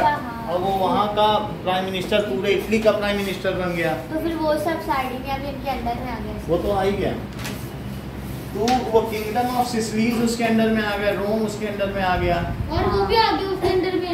अरे क्या था, ऑटोमन एम्पायर, ऑटोमन एम्पायर भी आ गया। और उसने इटली के नाम का लिखा हुआ जूता भी पहन लिया। अरे आपने दिखाया हाँ सर, ट्रैक्टर बनना हुआ था, नौटंकी कर रहा था। सर वो ऐसा कुछ है कि ड्रॉ किया हुआ है। तुम समझ मुझे बहुत सारे नुकसान नहीं समझ तुम मुझे कैसे अब देखो आगे देखते हैं। क्या नाम था लेकिन इसके पहले कि हम अरे सर नीचे का ठीक है आगे बढ़े, आगे बढ़े हमको शिवम बताएंगे, हम सब लोगों को एनलाइटन करेंगे अपने ज्ञान से। काबूल के बारे में ना, देखो सर, काबूल का जन्म हुआ था 1 अगस्त 1810 को। फिर वो जब 10 साल का था उसने आर्मी ज्वाइन कर ली थी। कहाँ पे? हाँ, इटली में, ट्यूरिंग में टीरी में, वो वहाँ पे पैदा हुआ था, वो जनवा के पास में। अरे हाँ, सर ने दिखाया था। फिर सर वो एक तो पहले वो सार्डिनिया पिडमोंट का प्राइम मिनिस्टर था और वहाँ का राजा था कुछ उसके पॉलिटिकल करियर के बाद सीधे तो कोई प्राइम मिनिस्टर नहीं बन जाता। पॉलिटिकल करियर को बता दो क्या फाउंडेशन है। he was founder of Italian मैं बताऊँ, Italian मैं बताऊं क्या तू ही बताएगा। हाँ, फिर सर वो कॉन्स्टिट्यूशनल मोनार्क को मतलब ऐसे प्रेस करता था। फिर सर उसने जब वो प्राइम मिनिस्टर के पद पर आया तो उसने कुछ चेंजेस किए, जैसे रेलवे स्टेशन की सुविधाएं बढ़ाई और फिर सर उसने वो किया करेंसी। हाँ, करेंसी स्टेब्लिश की, फ्लक्चुएट नहीं कर रही थी। क्या हो गया? फिर सर वो सार्डिनिया पिडमोंट का प्राइम मिनिस्टर था। फिर थोड़े दिनों बाद वो इटली का बन गया। फिर उसके 3 महीने बाद वो मर गया। नहीं कुछ बता दिया। आधे में अब तो मिल ही जाएंगे। इटली का तो विक्टर एम्पावरमेंट टू बना था भाई। अरे वो किंग बना था भाई। किंग था, प्राइम मिनिस्टर था, राजा तो था। जब ये बना तो मोनार्की हट गई थी। क्योंकि राजा बना तो मोनार्की है, लेकिन वो कॉन्स्टिट्यूशन रही है। लेकिन हाँ, सर दोनों साथ में हाँ? दोनों साथ में कैसे रहेंगे? क्या मोनार्की भी रहेगा और प्राइम मिनिस्टर भी रहेगा। प्राइम मिनिस्टर इसको मंत्री होता है। मंत्री होते हैं, वित्त मंत्री, प्रधानमंत्री, रक्षा मंत्री, सर सेनापति, एक राजा के यही सब तो होते हैं। सर एक बात दिमाग में और आई। हाँ? तो उस टाइम पे राजा प्रेसिडेंट नहीं होता है, एक मोनार्की। सर एक बात दिमाग में और आई।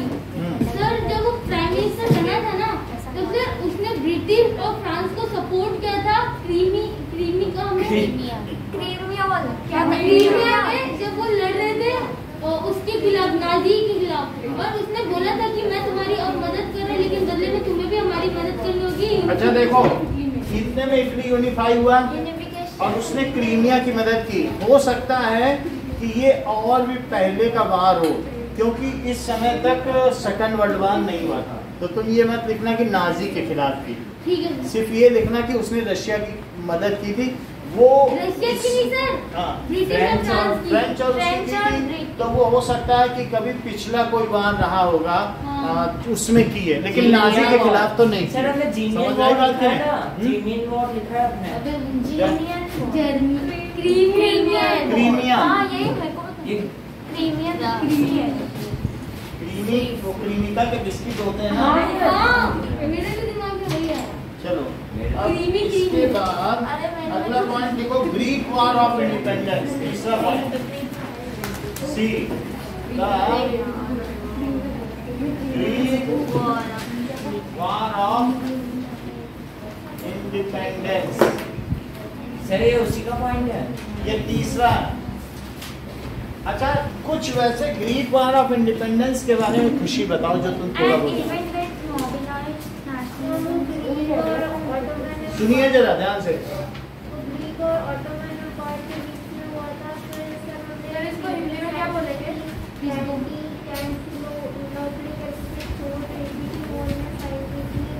और ग्रीक के राजा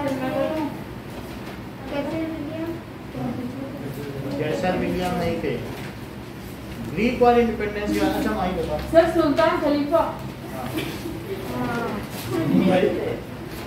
अनुराग आप बताओ ग्रीक सर मेरे को नहीं पता है। क्या आनंदिता सर बताओ। It was begun Sir, in मेरे को पता है। 1851 and it was between नहीं, Ottoman Empire.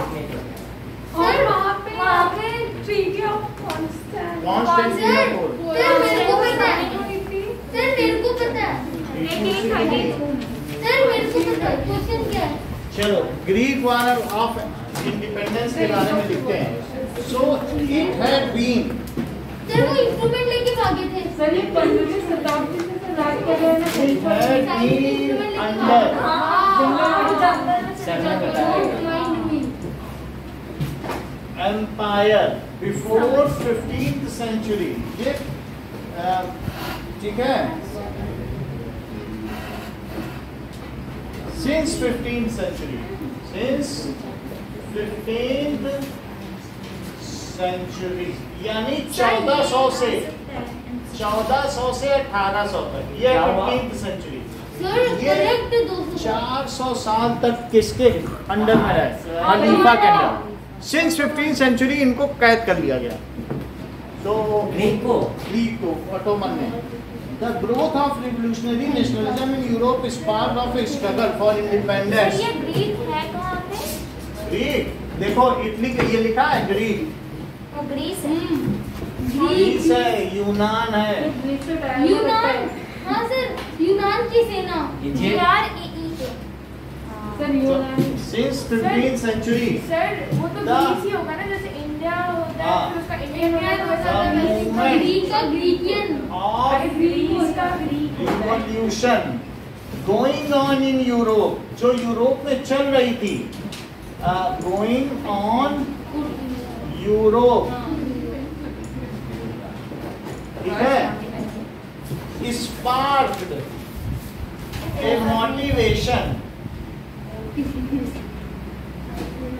among Greek yes sir.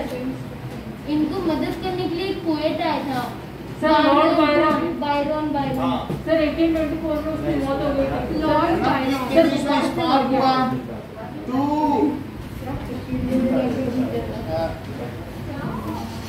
For independence किसके लिए कि भाई सारा यूरोप ऐसा हो रहा तो क्यों ना हम भी आजाद हो जाएं क्या भी आजाद नहीं होना चाहते थे so it spark a motivation अब देखो सो नेशनलिस्ट इन ग्रीक जो वहां के नेशनलिस्ट है बेटा बात मत करो nationalist in Greek Greek. Okay God support sir थोड़ा इसी कम कीजिए। कर देंगे God support from other Greeks और बहुत सारे ग्रीक्स को विदेश निकाला भी दिया जा चुका था सर एसी कम कर दो ना। अच्छा अरे नहीं सर गर्मी लगेगा। लिविंग सर मुझे इन लग रही है ठंडी। एग्जाइल ये तो मैंने इधर कर लिया अपनी तरफ कहाँ से ठंडी लगी मेरी तरफ करो ना। बैठ जाओ प्राची। सर आपने तो मना किया था गर्ल्स बॉयज एक साथ नहीं बैठ सकते। हाँ कौन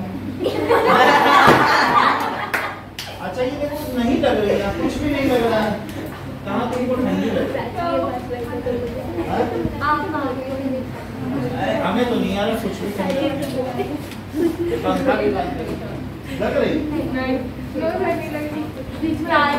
कंफ्यूज है प्राची घर। ये हमने कहा प्राचीक बात कर जो बोले गर्ल्स बॉयज नहीं बैठेंगे साथ सर वो तो हमारे पास प्रूफ नहीं है। अच्छा अच्छा ये मुझे बोल रहे थे प्राची सुनो के पास बैठो। हाँ अच्छा तो ये इधर आ जाएगा। ये कहीं नहीं बैठे वहीं बैठा रहे तो उसने कहा गर्ल्स बॉयज साथ में नहीं बैठेंगे अरे नहीं ये तो अच्छा तो मैं गर्ल नहीं समझूंगा। हाँ मतलब समझो क्या मुझे।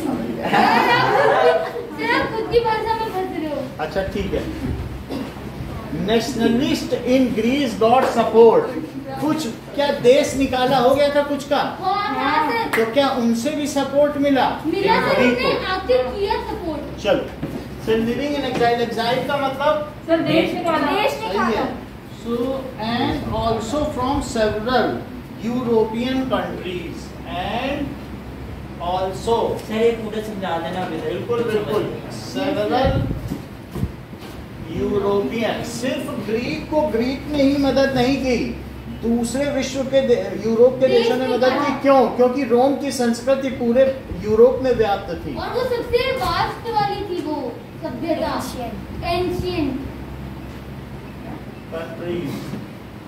ठीक है, चलो यहाँ पर इस तरीके से रहते थे। तो from other countries because they were influenced by ancient Greek culture, as they were influenced by Greek ancient हाँ सर, एंशियंट नहीं सर, एंशियंट रोमन सभ्यता, Greek culture, ancient Greek culture, Greek culture, sir Rome culture नहीं होगा? Greek culture रोम ही है। अच्छा, Poet and artist lauded these as the cradle so of European civilization। अब कुछ और भी चीजें थी कि क्या हुआ बताइए। लॉर्ड बायरन था, सर उसने पढ़ लिखा था कि देश के sir British poet, British poet. अगर खलीफा ये collected funds to for Greek independence।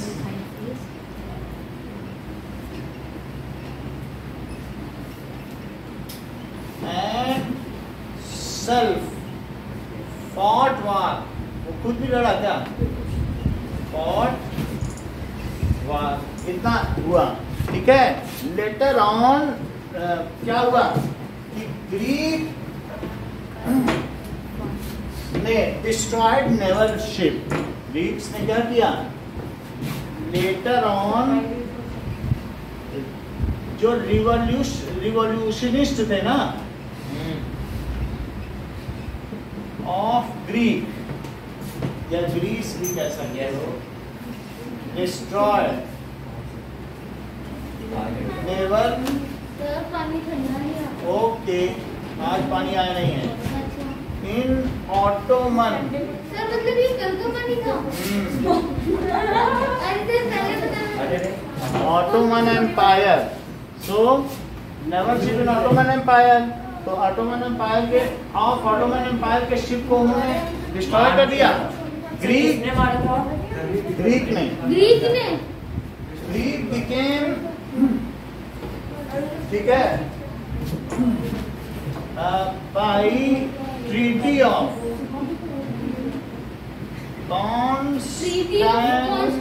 Constantinople, देखा सर, मुझे याद था।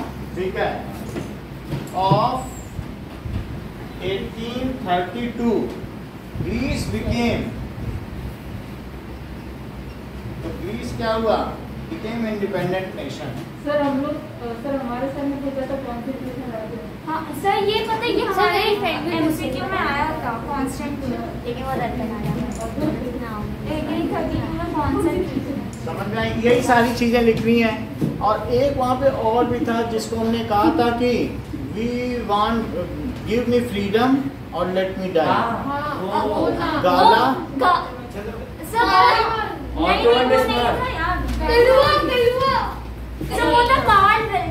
गाल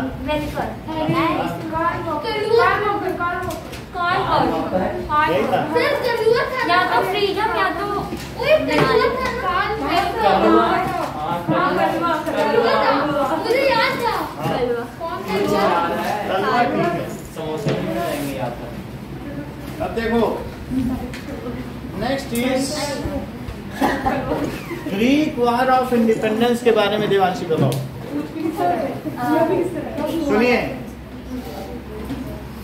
The Greeks were under the Ottoman Empire since 15th century. हाँ बोलो शिवम, आगे इसके आगे जहाँ तक बोली, सर वो कल का पानी, जहाँ तक बोली उसके आगे बोलो। पानी ठीक है, बरसेगा भी।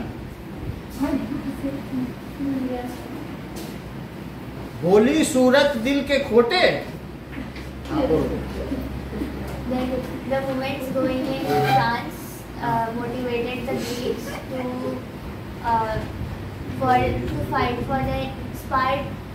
fight for their independence. They also gained support from the Greeks living in exile and from other European countries who were under influence of ancient Greek culture. They were supported by Lord Byron, who was a British poet, and he collected funds and fought the war for them. Later he died by fever, किस संधि के तहत Greek unified हुआ, independence? 21st Italy became unified. Italy से कोई लेना देना? Greek became unified. हाँ, Greek. By Constantinople. Treaty of Constantinople. ठीक है 1832। सो 1832 की कुस्तुनतुनिया की संधि के तहत यूनान का एकीकरण हुआ। सर ये समझा दो एक बार क्या सर आपने क्या बोला? कुस्तुनतुनिया की संधि ग्रीक वाला समझ नहीं आया सर वो क्या by treaty of Constantinople, Hindi में तो ऐसे ही बोला जाता सर ये है, समझ नहीं आया, एक बार समझा दो। यानी कि 15th सेंचुरी से ऑटोमन एम्पायर का गुलाम था ग्रीस। ठीक है। So when there was national and revolutionary movements were going on in Europe, throughout Europe, it also added spark, ठीक है, among the Greeks to get independence, कि हम भी independence पा जाएं. So they got support from the Greeks living exile. And also जो from देश से बाहर रह रहे थे उनसे भी सपोर्ट पाया. Lord Byron, the English poet, supported, collected funds and fought for the Greek independence. And died in 1820. ठीक है. During the fever. They also destroyed a naval ship of Ottoman Empire और कुस्तुनतुनिया की संधि जो कि 1832 में हुई थी, उसके तहत ग्रीक आजाद हुआ, यूनान को आजादी। सर इसको हिंदी में एक बार समझाइए। हाँ सर शुद्ध हिंदी नहीं।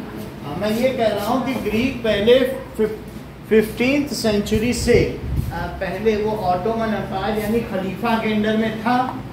वैसे ठंडक आ रही है कभी कभी वो चल जाता है ना ऊपर वाला, वही तो सर उस चक्कर में। खड़खड़ी मच जाती है। सो इट वाज अंडर, ये किसके अंडर में था? ऑटोमन एम्पायर में। ऑटोमन में था। ऑटोमन एम्पायर खलीफा ही तो राज करते थे, तुर्क लोग थे वो लोग। तुर्क लोग जानते हो जो लंबी टोपी ऐसे स्कर्ट पहनते हैं। सो ठीक है। सर वो ऊपर से जो नीचे एक ही पकड़ सुनिए है।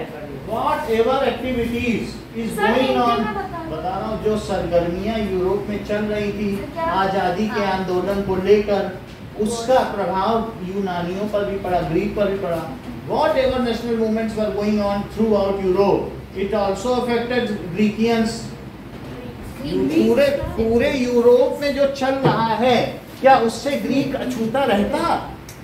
इन्हें भी लगा भी आ जाए। क्या ये समझे?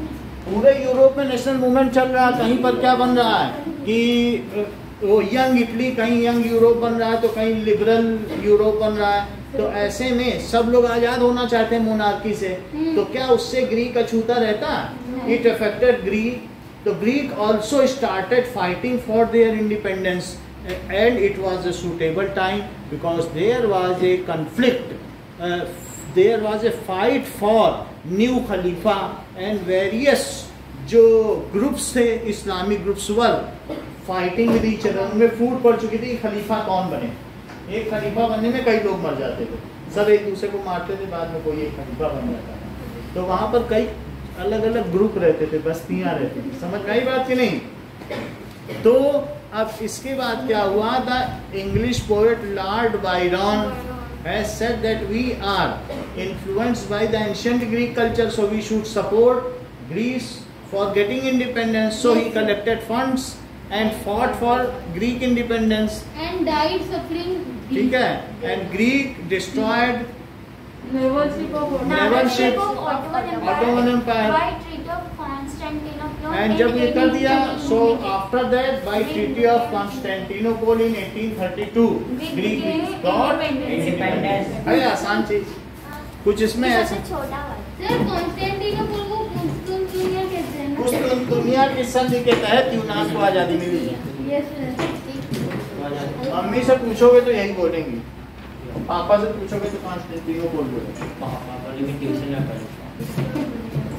चलो अरे वो तो पढ़ी नहीं, वो भूल गए हूँ। बोलते कोई कुछ नहीं है, सब याद रहता है। फ्रैंकफर्ट पार्लियामेंट, सर 2 साल बाद आप मेरा नाम भूल जाओगे तो इसका नाम कौन? चलिए सर जियोग्राफी नहीं कराओगे? कराएंगे। वही सब 20 मिनट के बच्चे। हाँ कोई बात नहीं। अभी देखो पहला क्वेश्चन करें तो इसमें क्या, फ्रैंकफर्ट पार्लियामेंट क्या है? सो Germany was divided country with different provinces. Germany in 1848, बात ना करें, Germany was ठंडी लग रही है। divided country. ये जर्मनी क्या था 1848 में, ठीक है, divided, ठंडी लग रही है। ठंडी को हम ऊपर कर देते हैं। So Germany was divided country like Austria and Prussia, having provinces like sir Lisbon कहाँ पे है? हाँ? लिस्बन अभी बता रहे हैं, ऑस्ट्रिया एंड प्रूशिया। अभी दिखा देते हैं। February, when a rebellion took place in Paris, King Louis Philippe was forced to run away. अब जरा देखें, सो जब 1848 की बात है, जब वहाँ पर रिबेलियन हुआ, आक्रमणकारी आए, तो पेरिस का राजा, पेरिस कहाँ पे था? फ्रांस में। और ये बात कहाँ की हो रही है? जर्मनी की। जर्मनी के यूनिफिकेशन की बात हो रही, वही फ्रैंकफर्ट पार्लियामेंट था सेंट पॉल चर्च में। Yes sir. तो वहाँ के जो फ्रांस में जो पेरिस का राजा था वो भाग गया। वो कौन था बताइए? ये बिल्कुल ठीक नहीं, कह रहे हैं कि पेरिस लुई का- फिलिप। ये तो सर लुई हम फिलिप। लोगों ने बहुत सारे राजा देखे, जैसे लुई चार्ल्स 18 देखे, टेन। चार्ल्स 10 देखे, फिर लुई फिलिप देखे, फिर नेपोलियन 3 नेपोलियन देखा। 3, ये हाँ। तो क्या उनमें एक लुई फिलिप भी था तीसरे नंबर यस का? सर, जो लास्ट था उसके तो बाद उस पर रिपब्लिक होगा। जब रिबेलियन हुआ, जब आक्रमणकारियों ने उस पर आक्रमण किया, वो भाग गया पेरिस से। जरा इसके बारे में देखो, तो समझ में आई? चार सर, वो कौन मरा कौन नहीं से था। हैं? पढ़ा नहीं था। सर ये चार कौन कौन से पार्लियामेंट बताए? 1830 to 1848 तक क्या था? Louis 16, Louis 16, Charles 10, Louis Philippe, Napoleon 3, और बताओ लुई फिलिप, फिलिप 1832 to की बात की गई है। 1848, और फिर कौन है? Napoleon 3 1840 1850 to 1870। नेपोलियन 3, ठीक है। और इसमें भी लुई नेपोलियन बोनापार्ट है इसका पूरा नाम। तो अब जरा देखिए, यस सर, आपने बताया था। इन 18, हाँ सर 1814 के बाद कौन था? वो हम बता देंगे। इन बीच का क्या? 1848, जो 1848 पे लुई फिलिप था, अब वो भाग गया। सर 1913 ये 4 हैं, आपने ये लिखा सब छोड़ दो। ये जो है 1870 तक था, 48 से नहीं सर 1815 से 52 से हाँ, Yes, sir. और ऊपर वाले 30 से 40। 48 पे ये भाग गया। इधर सर तो अभी 4 देखो से दिखा रहा हूँ। इन 1848 when rebellion forces attacked on Paris, ये पेरिस का राजा था फिलिप। मतलब फ्रांस की राजधानी पेरिस है ना। इन when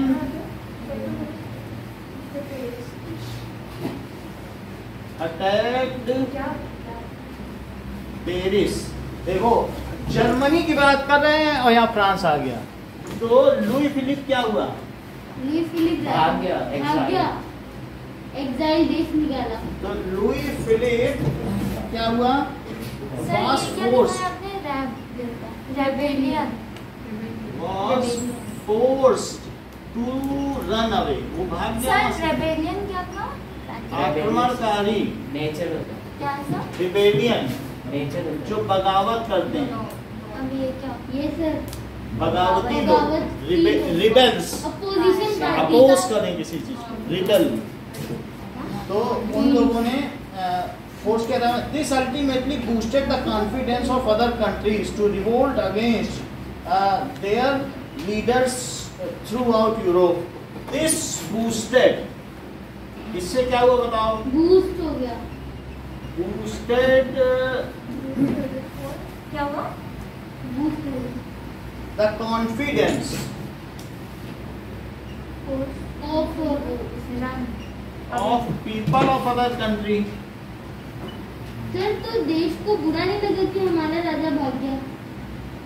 श्रीलंका में किसको बुरा लगा? श्रीलंका में। सो confidence of people of other countries, ठीक है। टू रिवोल्ट, टू सर नहीं रिवोल्ट अगेंस्ट, नहीं सर, जब लुइस फिलिप भागा तो उसकी प्रजा को ऐसे नहीं हो कि हमारा राजा भाग गया। मोनार्क। तो रिवोल्ट अगेंस्ट मोनार्क। अब सबको ये लगा कि हमें भी यही काम करना चाहिए। So this led to the fail of conservative government. अगर मोनार्क ही गिर जाएगा तो क्या कंजर्वेटिव गवर्नमेंट गिर जाएगी?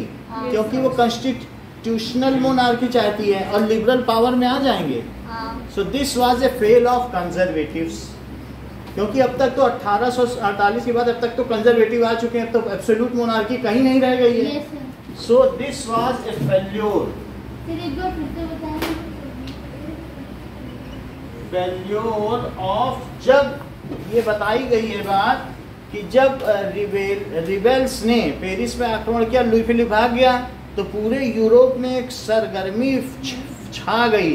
जैसे ड्यूक मेटरनिक कहता था कि जब फ्रांस छींकता है तो सारे यूरोप को खांसी सर्दी जुकाम हो जाता है, तो उसी की वजह से सारे यूरोप में ये बात फैल गई कि हम भी कॉन्स्टिट्यूशनल मोनार्की को उखाड़ फेंक सकते हैं। We can deeply approve the constitutional monarchy, और वही बात यहाँ पर हुई। This was a failure of, Germany का था ना ये? हाँ, अब इसमें फ्रांस का फ्रांस में हुआ है तो पूरे यूरोप में होगा। अरे को फ्रांस से कनेक्ट करो। फ्रांस जब छींकता है तो पूरे यूरोप को सर्दी जुकाम हो जाता है। फ्रांस में सबसे पहले हुआ, 9th में फ्रांस ही पहले पड़ा। तो फ्रांस का राजा लुई फिलिप हटा दिया गया क्या? तो क्या उसका इफेक्ट अब जर्मनी में नहीं पड़ेगा? तो अब जो पड़ रहा है वो देखो। So this was a failure of conservative. जो कंजर्वेटिव्स का फेल्योर था क्या? कंजर्वेटिव इसमें आ गए। एंड आगे क्या हुआ? एंड लिबरल्स, अब आगे लिबरल्स केम इन पावर। सो अब आगे क्या हुआ बताइए? Fail of conservative government and liberals. अब क्या हुआ? Now liberals called the national assembly. In Germany की बात हो रही, इन प्रूशिया,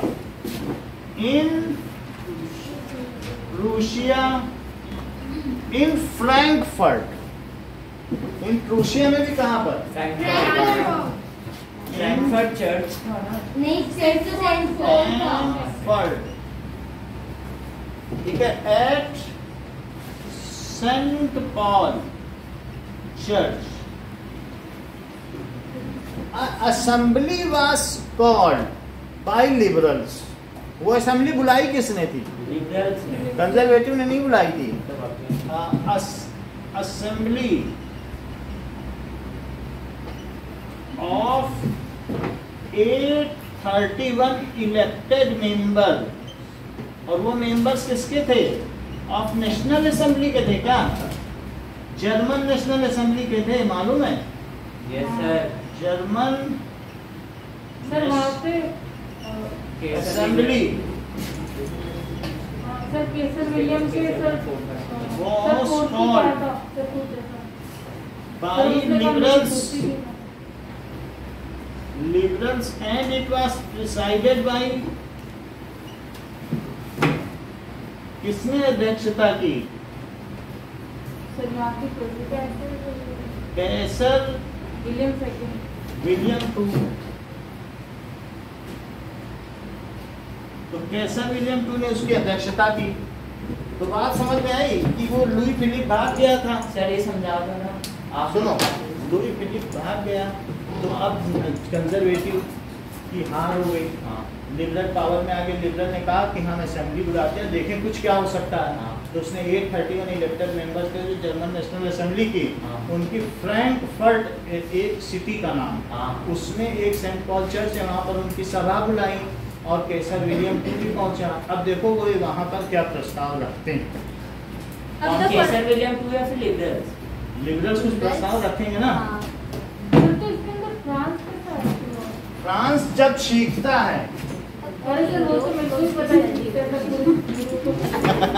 सर ये मैप हटा के लेकिन फ्रांस आया क्यों बीच में? नहीं मत फ्रांस में जब कुछ होता है, जैसे लुई फिलिप हट गया तो अब लोगों में मोटिवेशन आ गया। तो जर्मनी में भी लोग बोले हाँ हट गया, हम भी करें चलो कुछ। सर वो लिबरल कंजर्वेटिव हार गए वहाँ पे। लुई फिलिप जो था वो कंजर्वेटिव रिजाइन था, वहाँ अल्टरनेट आती थी, कभी कंजर्वेटिव फिर लिबरल फिर कंजर्वेटिव। पूरे फ्रांस में ऐसा ही आया। ठीक है, एक अभी हम ऐसा क्वेश्चन दिखाएंगे जिसमें पूरा चार्ट होगा कि कब लिबरल आए और कब क्या आए। ये सर दे दो तो मुझे। उससे फिर आपको पता चल जाएगा कि कब, लेकिन यही दोनों में आए। सर कैसर विलियम कौन था? कैसर विलियम जिसमें वो प्रूशिया का किंग था, प्रिसाइडेड बाय, वो कौन था बताओ? सर फिर जर्मनी में क्या नाम हुआ? किंग ऑफ जर्मनी प्रूशिया था कि नहीं? और अब हम क्या कर रहे हैं, फ्रैंकफर्ट पार्लियामेंट है, हमें ये देखना है कि सर फ्रैंकफर्ट पार्लियामेंट। हाँ हाँ फ्रैंकफर्ट पार्लियामेंट में क्या हुआ। हमें क्या लेना देना कि जर्मनी एकीकृत हुआ या नहीं हुआ। आपने दिखाया था। हमें तो देखना है फ्रैंकफर्ट पार्लियामेंट में क्या हुआ ना। ये सर वो पहले टेम्परेरी था, फिर एक सो बड़ा अब जरा देखो, तो इट वाज अटेंडेड बाय, ठीक है, ऑन में फ्रेडरिक विलियम फोर, ये प्रिसाइडेड बाय हटा दो, सर ये काट दीजिए। ये सर वहाँ की पेंटिंग किसने बनाई थी? अभी बताते हैं। ठीक है, अब ये देखो, कौन?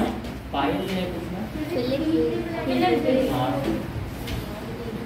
चर्च फ्रेडरिक विलियम फोर लिखो। ये बात लिखिए कि फ्रीडरिच, जो फ्रीडरिच था, फ्रीडरिच, जो Friedrich William four, William four sir आपने तो बोला था विलियम में। इलेक्टेड, यही है, Kaiser William four, was elected, Friedrich, उसको इलेक्ट किया गया। वहाँ केसर विलियम टू था ही नहीं। ये लिबरल से पहले भी हम लोगों ने लिखा है ना, केसर विलियम टू वहाँ उपस्थित था, नहीं उपस्थित था, इनके द्वारा प्रिसाइड कर किसी राइट कराएंगे। सो वॉज इलेक्टेड और as president,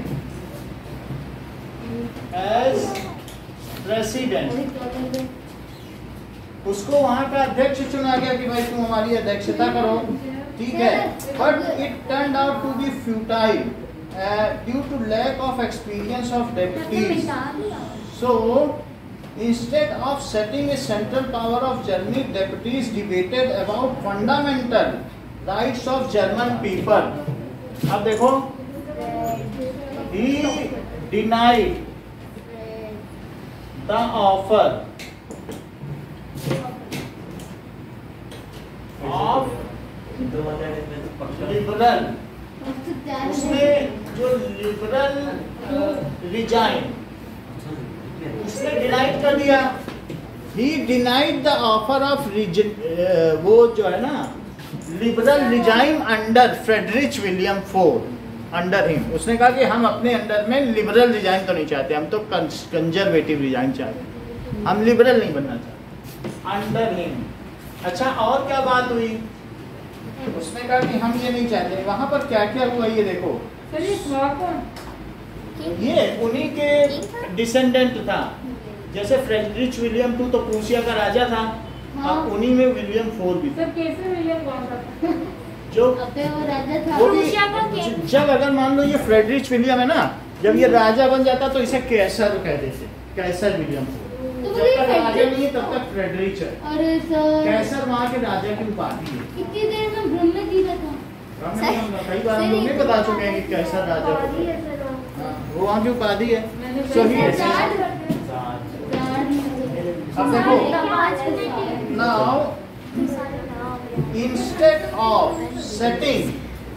instead of setting a central power in Germany and unification of Germany, they were debating on the price rise of Germany. कौन डिबेट कर रहा था? वहाँ जो बैठे थे लोग, जो डेप्यूटीज थे, मुखिया लोग थे ना, वो इस बात पे निर्णय नहीं ले रहे थे। तो अल्टीमेटली अब ये सारी रिस्पॉन्सिबिलिटी फिर किस पे आ गई? यूनिफिकेशन ऑफ जर्मनी की। जब वहाँ पे कुछ ले ही नहीं रहे, कैसर विलियम II पे आ गई।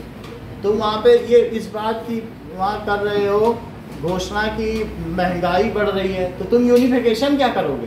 सर ठीक है, सो जरा इस सेंटेंस को हाँ सर वो पोटेशियम हाइड्रोक्साइड में क्या होगा? अभी बता रहे हैं कि इंस्टेड ऑफ, बहुत अच्छा क्वेश्चन इसको लिख रहे हैं नाउ।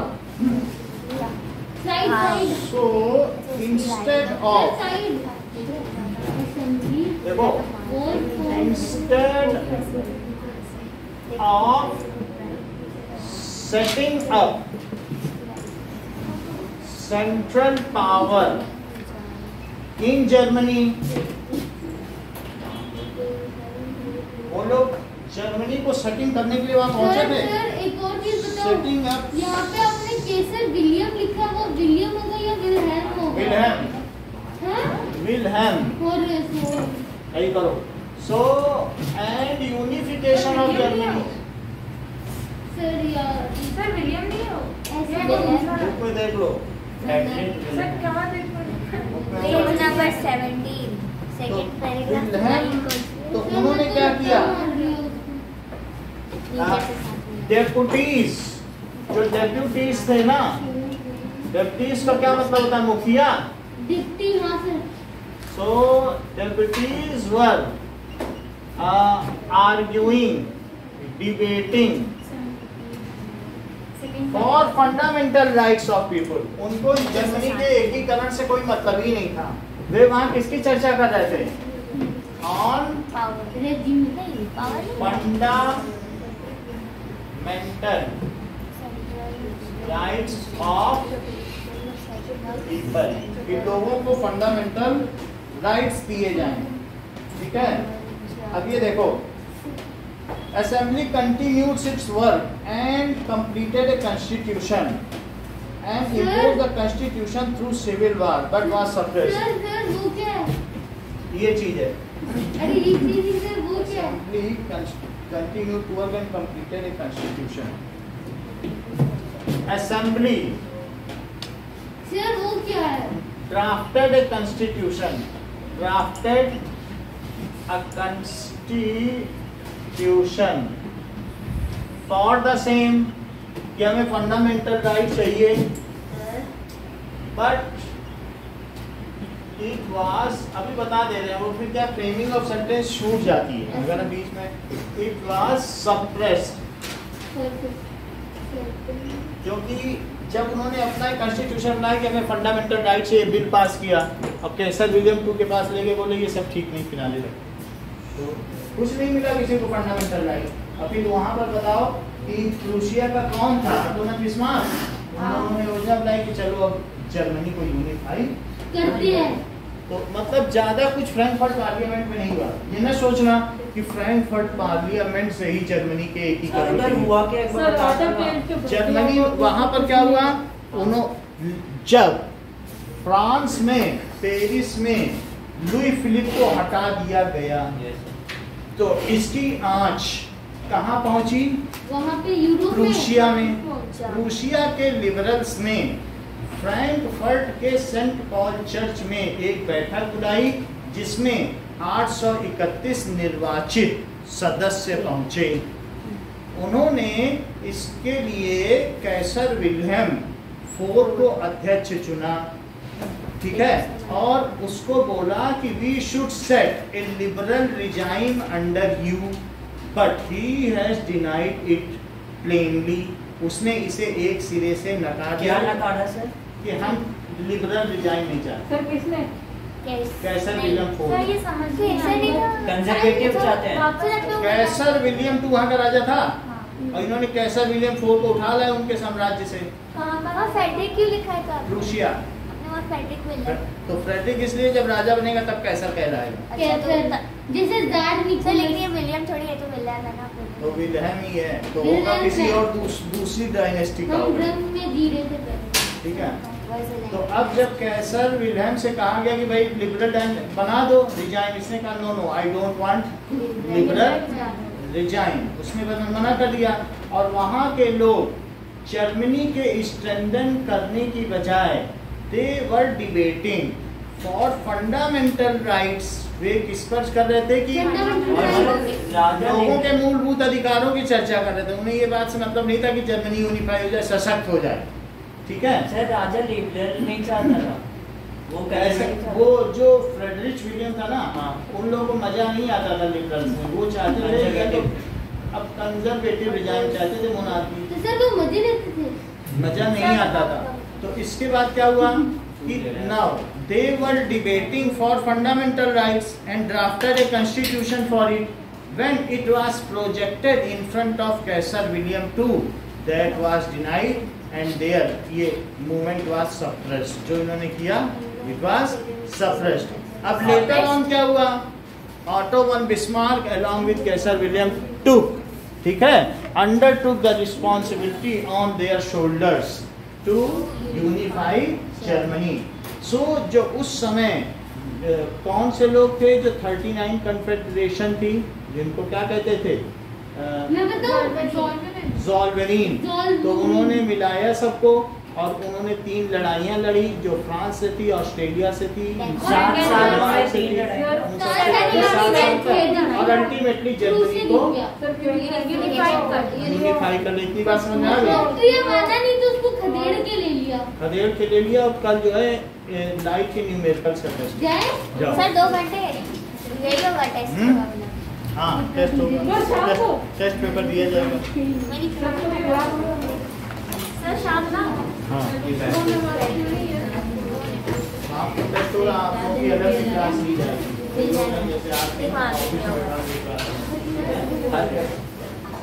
जैसे सर आपने ये बहुत गंदा खिलासा किया है केसर भी नहीं है। आपको लाइट आती है तो दे देना, बाकी मैंने रट्टा मार लिया था विलियम साइंस के लिए अलग से क्या बोलते साइंस पढ़ाना रख दी वो।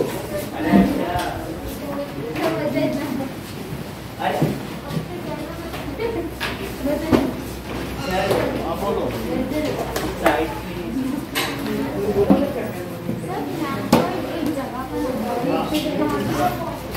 जर्मनी में वेलकम।